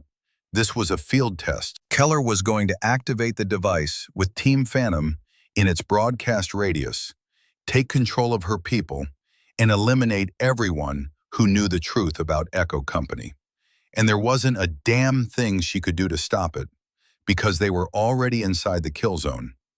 All elements hold position, she whispered into her radio. Do not advance. We have a significant change in the tactical situation. Kane's voice came back immediately. Captain, the senator is secondary, Ilara said, each word precise and heavy. The primary objective down there is a weapons system called a Scythian device. It uses electromagnetic pulses to override neural pathways, essentially remote mind control. Echo Company was destroyed in Syria 11 years ago because we discovered this technology and were planning to report it. General Keller ordered our elimination to protect the program. Sharp intakes of breath over the radio. I'm Warrior 26 from Echo Company, the only survivor. This entire operation is a trap designed to field test an upgraded version and eliminate me and anyone I might have told about Syria. Kane's voice came through, strangely calm. How do you know all this, Captain? Because I've seen it before. I watched it turn trained operators into puppets, and I barely survived the last time someone activated one of these things. Lawson, we have 10 minutes to reach that device and neutralize it. Element 3, we're moving now. Captain Thorne, Kane's voice cut through her orders, sharp and urgent. I need to tell you something before we go any further. The tone made Ilara's blood run cold. What is it, Lieutenant? My real name is Darius Kane, that much was true. But my brother, my younger brother, his name was Kyle Kane, Sergeant Kyle Kane. He was Warrior 12 in Echo Company. He died in Syria in the same operation that killed Colonel Graves' son. The silence over the radio was absolute. He died in the explosion, Kane continued, voice rough with emotion. They told my family it was a training accident. I've been investigating his death for 4 years, Captain. Infiltrated Artemis. Every bit of harassment, every challenge to your authority, it was all maintaining deep cover. I couldn't risk Keller's people knowing I was anything but hostile toward you. Kane, Ilara started, but he cut her off. I recognized the tattoo the first day you arrived. Spent 3 years studying every detail of Echo Company. I knew if any of the 20 survived, they'd have that broken sword marking. I've been waiting for you to surface, Captain, waiting for the chance to finish what my brother started. Why didn't you make contact earlier? Because I needed to be sure, and because the moment I broke cover, Keller would know. This mission, this trap, it's the endgame for both of us. Ilara processed this with the cold calculation that had kept her alive. Kane's story aligned with his behavior patterns. Element 2, what's your current position? Northern perimeter, 80 meters from structure.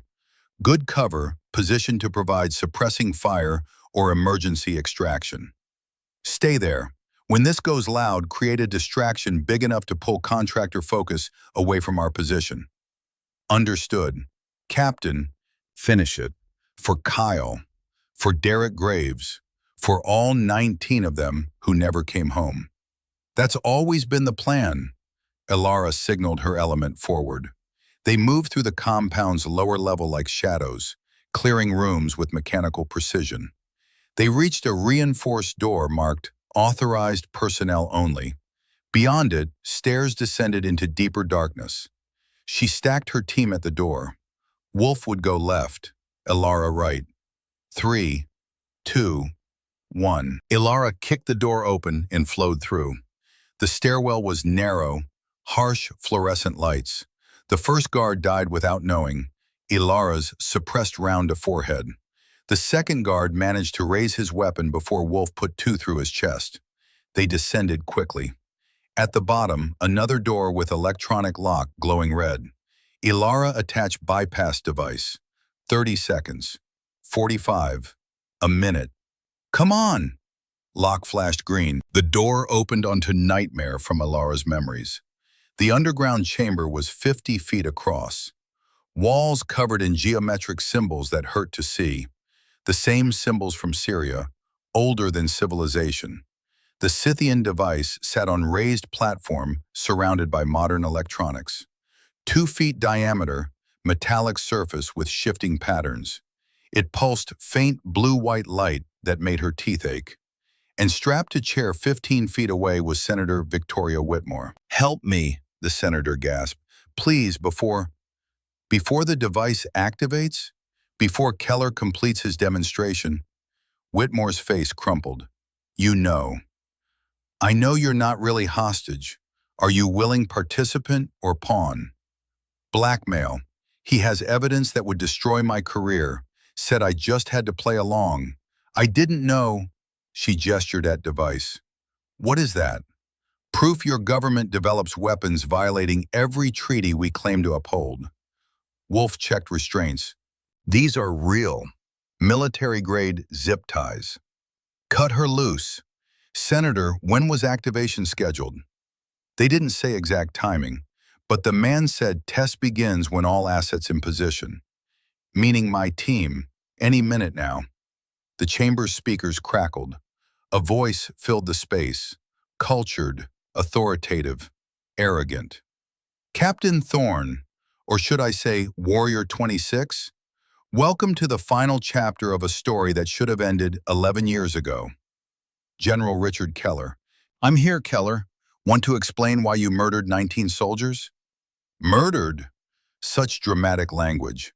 "I made difficult command decision to protect strategic asset of incalculable value."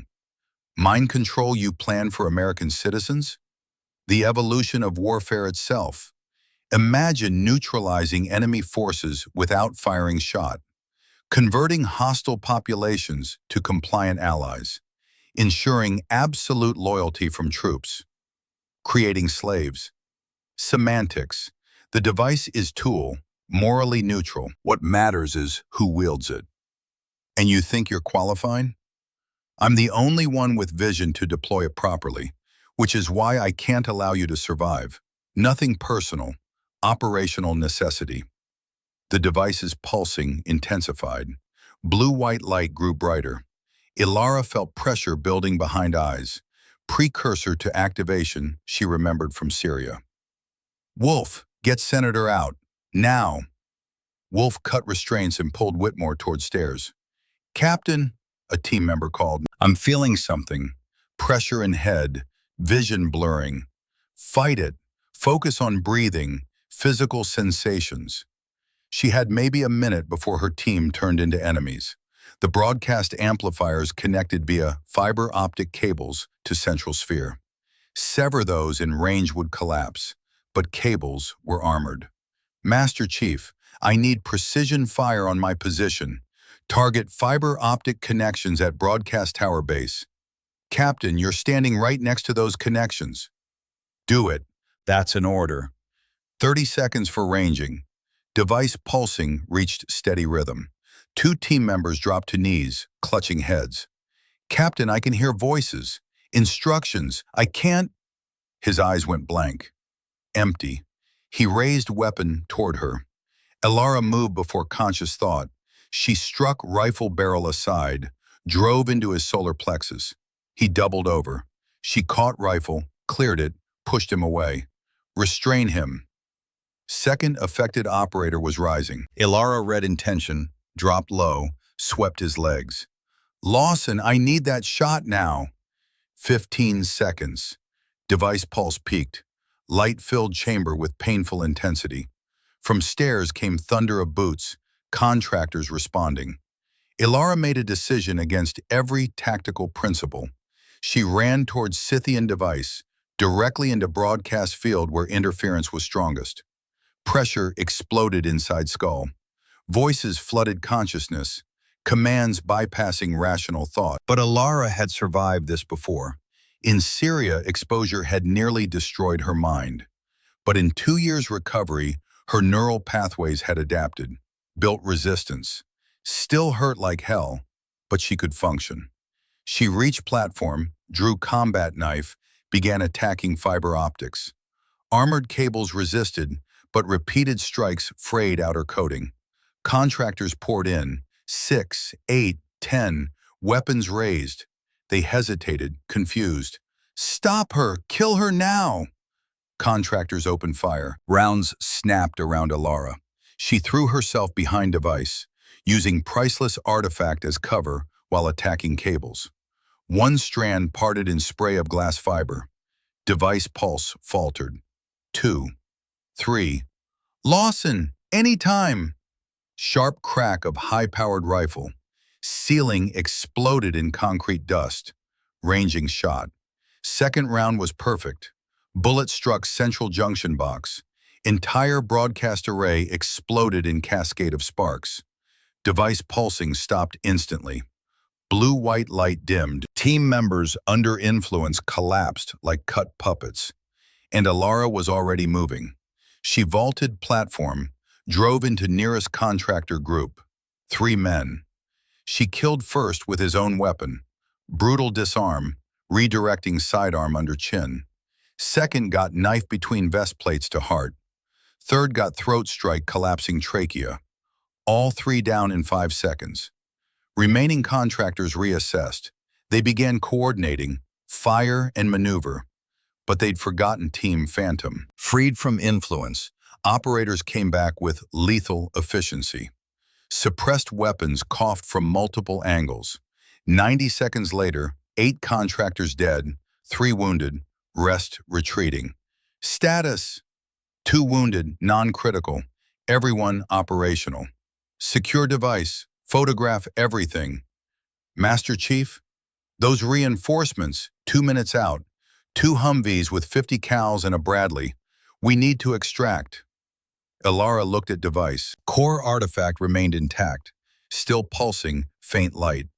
As long as it existed, Keller could rebuild. Negative, we're destroying this completely. She pressed C4 charges against device surface. Captain, that technology is worth billions. That technology murdered Echo Company. Some things are too dangerous to exist. 60-second timer. All elements, emergency extract. Building coming down in 1 minute. Captain, those vehicles are close. Move fast. Team Phantom pulled back. Hit stairs at run. Emerged into ground level filling with smoke. Flowed toward northern exit. Behind, Keller's voice over speakers, filled with rage. "You've accomplished nothing. I have backups, redundant systems." "Maybe, but I ruined your demonstration." Timer hit 0. Device exploded. Not with fire, but electromagnetic pulse overloading every electronic system. Lights died. Generators screamed. Ancient artifacts shattered to fragments. Building began collapsing.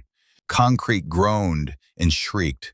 Team Phantom burst from northern exit as roof caved in, burying underground chamber under tons of rubble. They ran into desert darkness. Tracers cut through night, but Team Phantom was dispersing. Kane's element provided covering fire. Lawson picked off targets with calm deliberation. Ilara led through terrain she'd studied, trusting navigation and GPS. 20 minutes, brutal pace.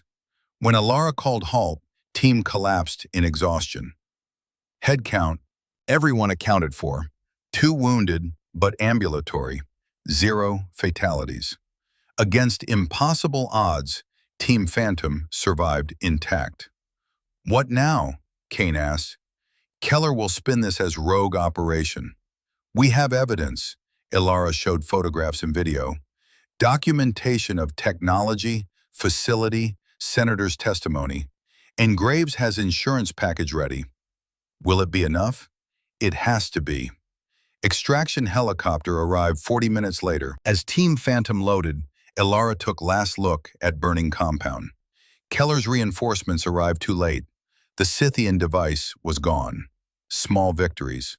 But for first time in 11 years, Ilara wasn't fighting alone.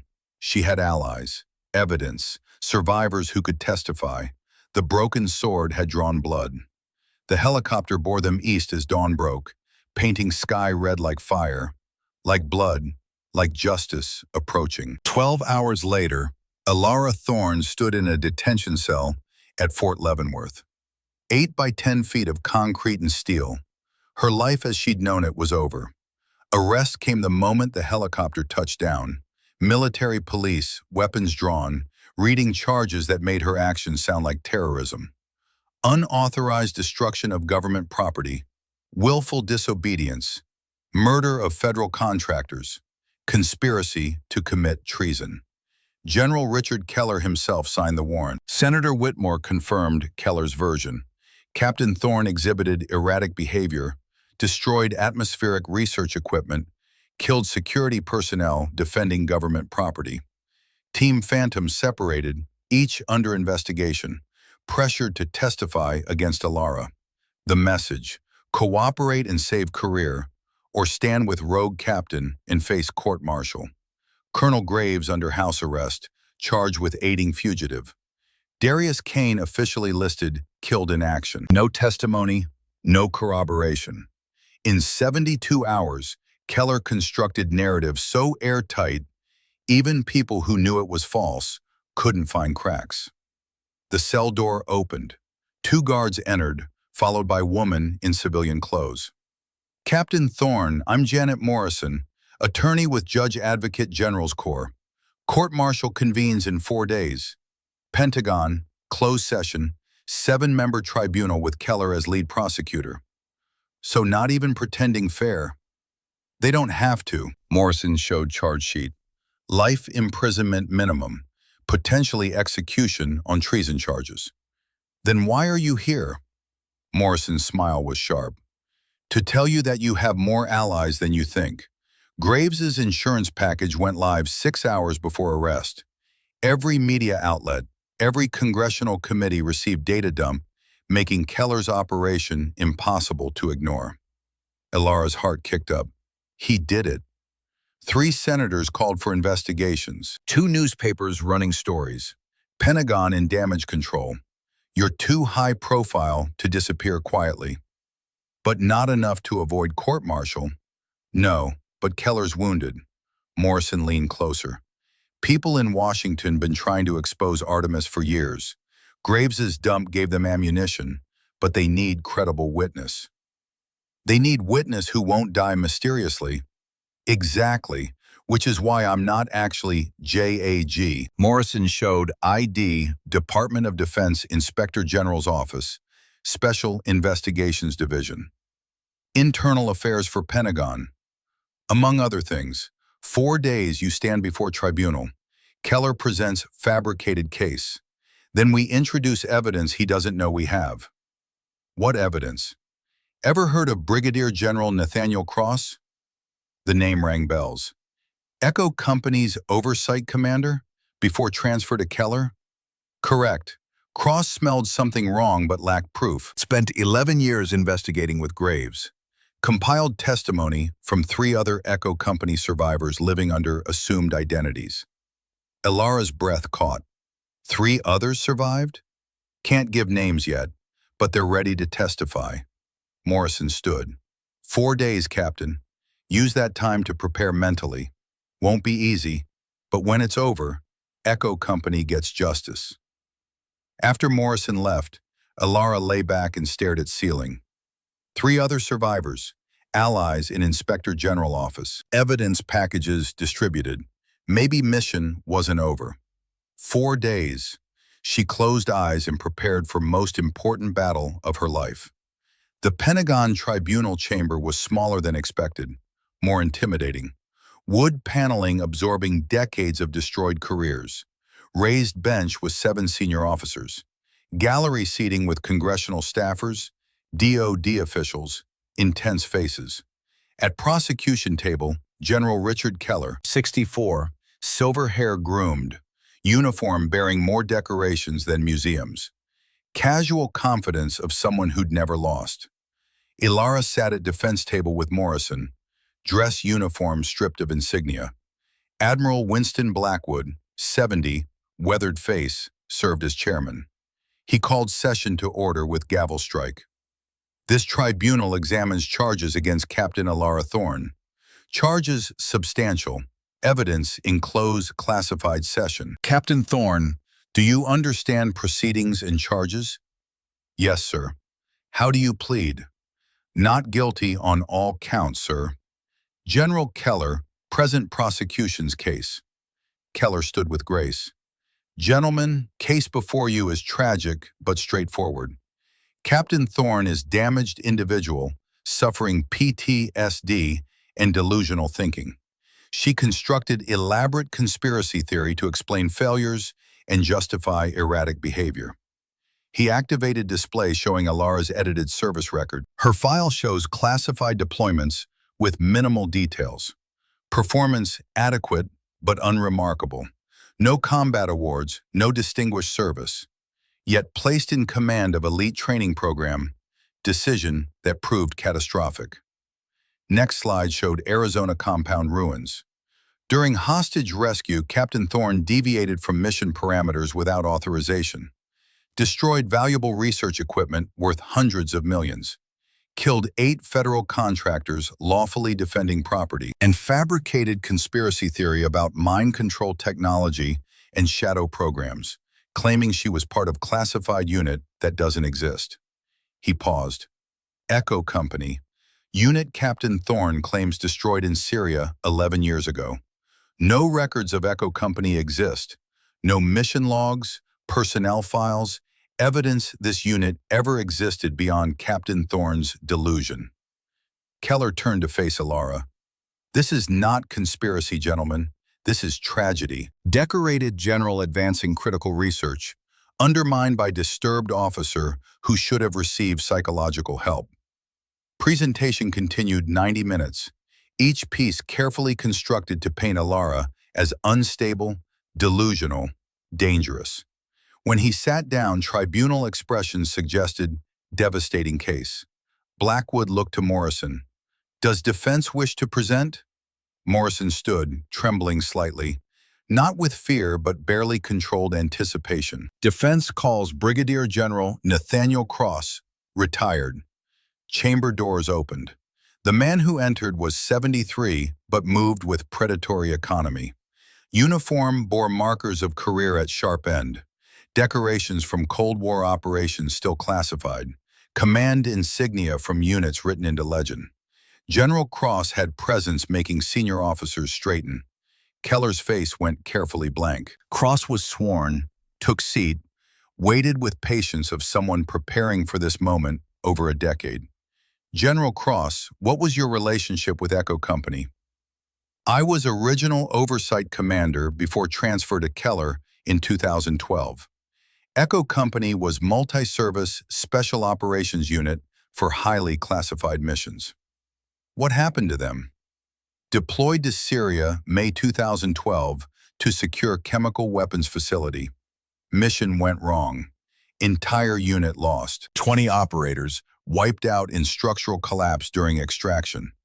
You didn't believe that? No. Timeline wrong. After action reports too sanitized. Keller got promoted 6 months later. Morrison pulled up documents. What did you find investigating? Evidence of systematic cover-up, mission logs contradicting reports, financial irregularities, and most damning, witnesses. What witnesses? 4 Echo Company survivors living under assumed identities 11 years, gathering evidence against man who tried to murder them. Chamber erupted. Tribunal members leaned forward. Keller's composure cracked. Defense calls these survivors to testify. Doors opened again. 3 people entered with distinctive bearing of combat veterans. 2 men, 1 woman, early 30s to mid-40s. Civilian clothes but posture screaming military training. When Alara looked at them, she saw reflected same haunted knowledge from her mirrors. Survivors, brothers and sisters from Echo Company, returned from dead. First to stand was the woman, early 30s, athletic, eyes that had seen too much. State name and former unit. Warrior 18, Echo Company. Civilian name classified but service records available under seal. Warrior 18 describes Syria, May 2012.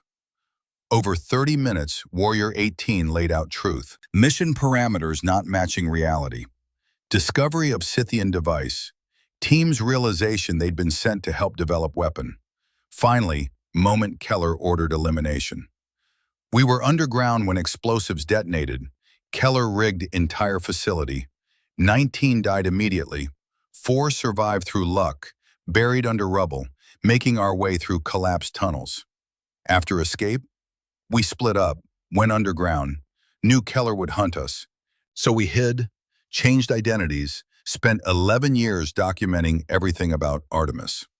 Second survivor, Warrior 9, corroborated every detail. His testimony included technical specifications matching Alara's recollections perfectly. Third survivor, Warrior 15, provided financial documentation showing Keller profiting through contractor kickbacks. By the time all testified, tribunal's neutral expressions shifted to something darker. This wasn't delusional raving. This was systematic, corroborated testimony backed by documentary evidence. Morrison turned to Alara. Captain Thorne, take the stand. Alara moved to witness chair, was sworn. Captain Thorne, you are Warrior 26? Yes. And you survived Syria? Barely. I was in lower tunnel when Keller detonated facility. Explosion collapsed structure, but created breach in exterior wall. I escaped with severe injuries and memory loss. What happened after? Made it to Turkey, collapsed in street. Local hospital saved my life but took 2 years to recover and remember who I was. When memory returned, I realized Echo Company erased from records. I couldn't come forward without proof, so went underground gathering evidence. Morrison showed Tribunal Arizona evidence, photographs of device, video of facility, Whitmore's testimony before pressure to recant. Why destroy device instead of securing it? Alara looked directly at Tribunal. Because some technology is too dangerous to exist. Device doesn't just control actions, strips away free will. Echo Company died because we discovered that technology and planned to report it. I destroyed it because allowing it to exist, even for research, guarantees eventual weaponization. That's not risk I was willing to take. Keller stood for cross-examination. Captain Thorne, you claim severe memory loss and trauma. How can Tribunal trust recollections from 11 years ago when medical records show significant cognitive impairment? My memory of Syria is perfect. Trauma burns certain experiences with absolute clarity. Or creates false memories, Keller paced. You have no physical evidence, no independent witnesses beyond 3 who appeared conveniently today. Just your word and conspiracy theories. And financial records, mission logs. Senator Whitmore's testimony before you intimidated her. Bodies of 8 contractors defending facility that supposedly didn't exist. Those contractors died because you attacked without provocation. They died because they were complicit in your illegal weapons program. There is no illegal weapons program. Then explain Scythian device fragments currently being analyzed by Defense Intelligence Agency. Morrison interjected, holding up document. Fragments recovered from Arizona before collapse. Fragments showing clear evidence of electromagnetic manipulation technology exactly matching Captain Thorne's description. Silence. Keller's face went pale. Those fragments are classified. They were classified until General Cross provided authorization for independent analysis. DIA report completed this morning confirms every technical specification Captain Thorne and survivors described. She distributed copies to tribunal. Device exists, program exists. Keller has been running it illegally over a decade, murdering American soldiers to protect secrets. Keller's composure shattered. This is witch hunt. Conspiracy by disgruntled officers to destroy dedicated public servant. Then explain financial records, Cross said, standing. $47 million in kickbacks from contractors, offshore accounts, real estate purchases far exceeding military salary. Explain mission logs, Warrior 9 added, showing orders to sanitize Echo Company with extreme prejudice. Explain why you specifically requested Captain Thorne for Arizona, Warrior 15 said, if not to eliminate last surviving witness. Tribunal chamber transformed to controlled chaos, evidence piling faster than Keller could deflect. Blackwood called order with repeated gavel strikes. This tribunal takes 30-minute recess to review new evidence. General Keller, Captain Thorne, remain available for recall. As tribunal members filed out, Elara looked across chamber at Keller. Their eyes met. She saw in his expression dawning realization his empire was crumbling, but also calculation. Look of predator with one final card. Tribunal reconvened exactly 30 minutes later. Blackwood's expression had shifted from neutral to grim. Tribunal has reviewed evidence, testimony of multiple witnesses, documentary evidence, technical analysis. We find evidence compelling and disturbing. He looked at Keller. However, before judgment, General Keller requested opportunity to present additional testimony. Given gravity, we'll allow it. Keller stood. Elara felt ice in stomach. This was final play. Gentlemen, everything you've heard is technically accurate. Echo Company existed. Scythian device is real. And yes, I authorize sanitization of Syria facility. The admission sent shockwaves. But what you haven't been told is why. Echo Company was compromised from beginning. We had intelligence suggesting foreign penetration. Multiple operators suspected of planning to defect with device to hostile power. He pulled up classified documents looking disturbingly official. Syria operation was designed to neutralize threat while protecting device.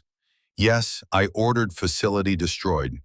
Yes, Echo Company died, but they died as traitors would have died, prevented from selling American technology to enemies. Elara surged up. That's a lie. Echo Company was loyal. Because you'd been recruited by foreign intelligence, Keller interrupted smoothly.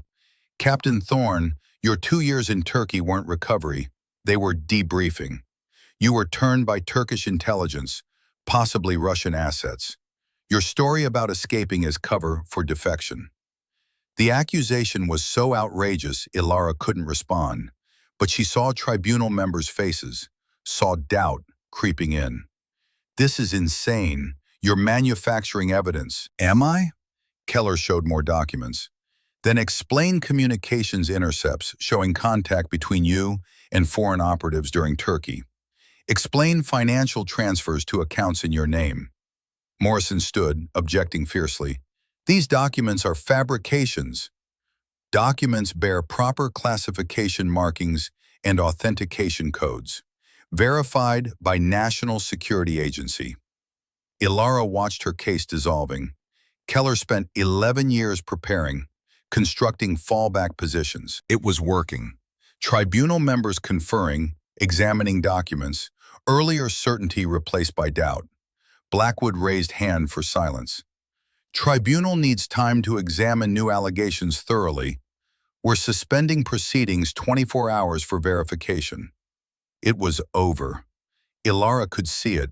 Even if not convicted, she'd be tied up in investigation while Keller rebuilt program. Echo Company would remain unavenged. As tribunal prepared to adjourn, chamber's main doors burst open with crash, making everyone jump. Armed military police flooded in, weapons drawn. But they weren't moving toward Ilara. They surrounded General Keller. Behind them came figure making even tribunal members stand, Secretary of Defense himself, flanked by Attorney General and FDI Director. General Richard Keller, Attorney General announced, "You are under arrest for treason, murder of federal personnel, conspiracy, and violations of Uniform Code of Military Justice, too numerous to list." Keller's face went through shock, fury, calculation, finally, despair. "You have no authority." "We have every authority," Secretary cut him off. "Past 6 hours, federal grand jury hearing testimony and examining evidence related to Project Artemis. They've issued indictments against you and 14 other officers. You're done, Keller." FBI Director stepped forward. "Documents you presented have been analyzed by Cybercrimes Division. They're sophisticated fabrications created within last 72 hours. We have digital forensics proving they're fraudulent, along with communications logs showing you ordered their creation." Keller was handcuffed, read rights, led from chamber. Man who'd wielded power with absolute confidence, reduced to just another criminal. As he passed Ilara, he stopped, forced MPs to pause. "This isn't over. There are others. Program continues." "But nothing," Ilara interrupted. "Echo Company is no longer forgotten. Truth is public. And you're spending rest of life in prison remembering Broken Sword brought you down." Keller was led away. Chamber remained in stunned silence. Blackwood cleared throat. "Given developments, this tribunal suspends all charges against Captain Thorne, pending completion of federal investigation. Captain, you're released from custody." Proceedings dissolved into controlled chaos. Morrison grabbed Ilara's arm, pulling her aside. "There's someone you need to meet." She led Ilara through side door into smaller conference room where Colonel Graves waited, along with 3 Echo survivors in figure Ilara recognized. Darius Kane, very much alive, sitting in wheelchair but grinning. "Surprise," Kane said. "Turns out my death was greatly exaggerated." "How?" "General Cross pulled me from Arizona rubble, faked death to give Keller false confidence, kept me hidden while building legal case." Graves approached Ilara. For a moment, they just looked at each other, grieving father and woman who survived when his son hadn't. Then Graves pulled her into fierce embrace. "Derek would be proud. They're all proud. Echo Company finally has justice." Ilara felt something breaking inside, 11 years of control finally shattering. She didn't cry, couldn't cry, maybe forgotten how, but weight that had pressed down over a decade lifted fractionally. "What happens now?" General Cross answered, stepping in with quiet authority. "Now we finish the job. Keller's arrest is just beginning. Artemis has roots throughout Pentagon. We need to systematically dismantle entire network. And we need people who can't be bought or intimidated to lead that effort," Secretary of Defense added. "Captain Thorne, I'm creating Special Oversight Division tasked with identifying and eliminating programs operating outside proper authority. General Cross will head it. He's requested you as Deputy Director. I'm still captain facing. You're getting promoted to Commander, effective immediately. Full exoneration, restoration of all rights, and commendation for extraordinary service exposing systematic corruption." Ilara looked around room at survivors and allies. "What about Echo Company? Will they finally be recognized?" "There's going to be a memorial," Graves said quietly. "Arlington National Cemetery, public ceremony, all 19 names scheduled for next month." Next month.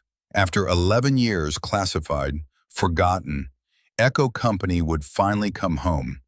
The broken sword had cut deep enough. 6 weeks later, Elara stood before Echo Company Memorial at Arlington. Black granite, simple and elegant, inscribed with 19 names and warrior designations.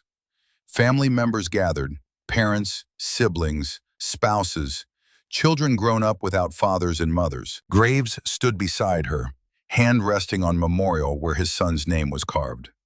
Kane, using crutches now, represented his brother. 3 other survivors formed honor guard, no longer hiding. Media cameras captured everything. Congressional hearings ongoing. FBI arrested 37 people connected to Artemis. Keller sat in maximum security prison, awaiting trial on charges ensuring he never saw freedom. Elara stepped forward to microphone. Echo Company was created to operate in shadows, she began, voice steady. We did things our nation couldn't acknowledge. We accepted that obscurity as price of service. She paused. But we never accepted that our service would be erased completely. 19 warriors died in Syria, not because mission failed, but because they succeeded too well. They discovered technology that should never have existed and had courage to say it needed destroying. Graves stepped forward, placing wreath at Memorial's base. Those warriors were betrayed by system they trusted, but they were not forgotten. Their families never stopped asking questions. Today, finally, they received recognition they earned. Elara moved to Memorial, running fingers over carved names. Derek Graves, Kyle Kane, 18 others whose names she'd carried in heart 11 years. Broken sword tattoo we wore marked us as Echo Company, 7 lines beneath shattered blade representing promises. Promises to never forget, never surrender. Keep fighting even when weapon breaks. She pulled up sleeve, showing tattoo to cameras and crowd. Today we keep those promises. Echo Company no longer buried in classified files. These warriors are honored, remembered, and their sacrifice means something beyond mission that killed them. Ceremony concluded with full military honors. 3-volley salute, taps across Arlington's hills, flags folded and presented to families. As crowd dispersed, Elara remained before memorial. Footsteps approached. General Cross. Oversight Division starts operations next week. We have authority to investigate any classified program showing indicators of operating outside proper channels. And if we find more programs like Artemis, we shut them down, publicly, permanently, with full accountability. Cross moved beside her. Won't be easy. We'll make powerful enemies, but that's the mission now. Yes, sir. I saw a recruiting video for Echo Foundation, training program for female special operators, emphasis on ethics and accountability. Elara smiled slightly. Someone needs to make sure next generation does better, that they understand serving your country sometimes means saying no to commanders. Graves as senior advisor, Kane as tactical consultant. You're building quite a team. They deserve to be part of this. Echo Company's legacy shouldn't just be about what was done to us, should be about what we're building to prevent it happening again. First class starts when? 6 months, 15 candidates, all female, all volunteers understanding their training to be guardians. People who can function in shadows but never lose sight of light. They stood in silence, paying respects. Finally, Elara stepped back, came to attention, rendered perfect salute. Mission complete, Echo Company. You can rest now. She turned and walked away from memorial, leaving past where it belonged, while carrying forward promises that would shape her future. The broken sword had cut through 11 years of lies. Now it would serve different purpose, not as weapon of vengeance, but as tool for justice, symbol that even shattered, warriors could continue to serve, to protect, to honor oath sworn to defend Constitution. Elara Thorne, Warrior 26, survivor and guardian, walked into Virginia sunlight with head high and purpose clear. Mission never truly ended for Echo Company. It just evolved. And 7 lines beneath Broken Sword would always remind her why that mission mattered, why some battles had to be fought, and why cost of justice was always worth paying, no matter how high that cost might be.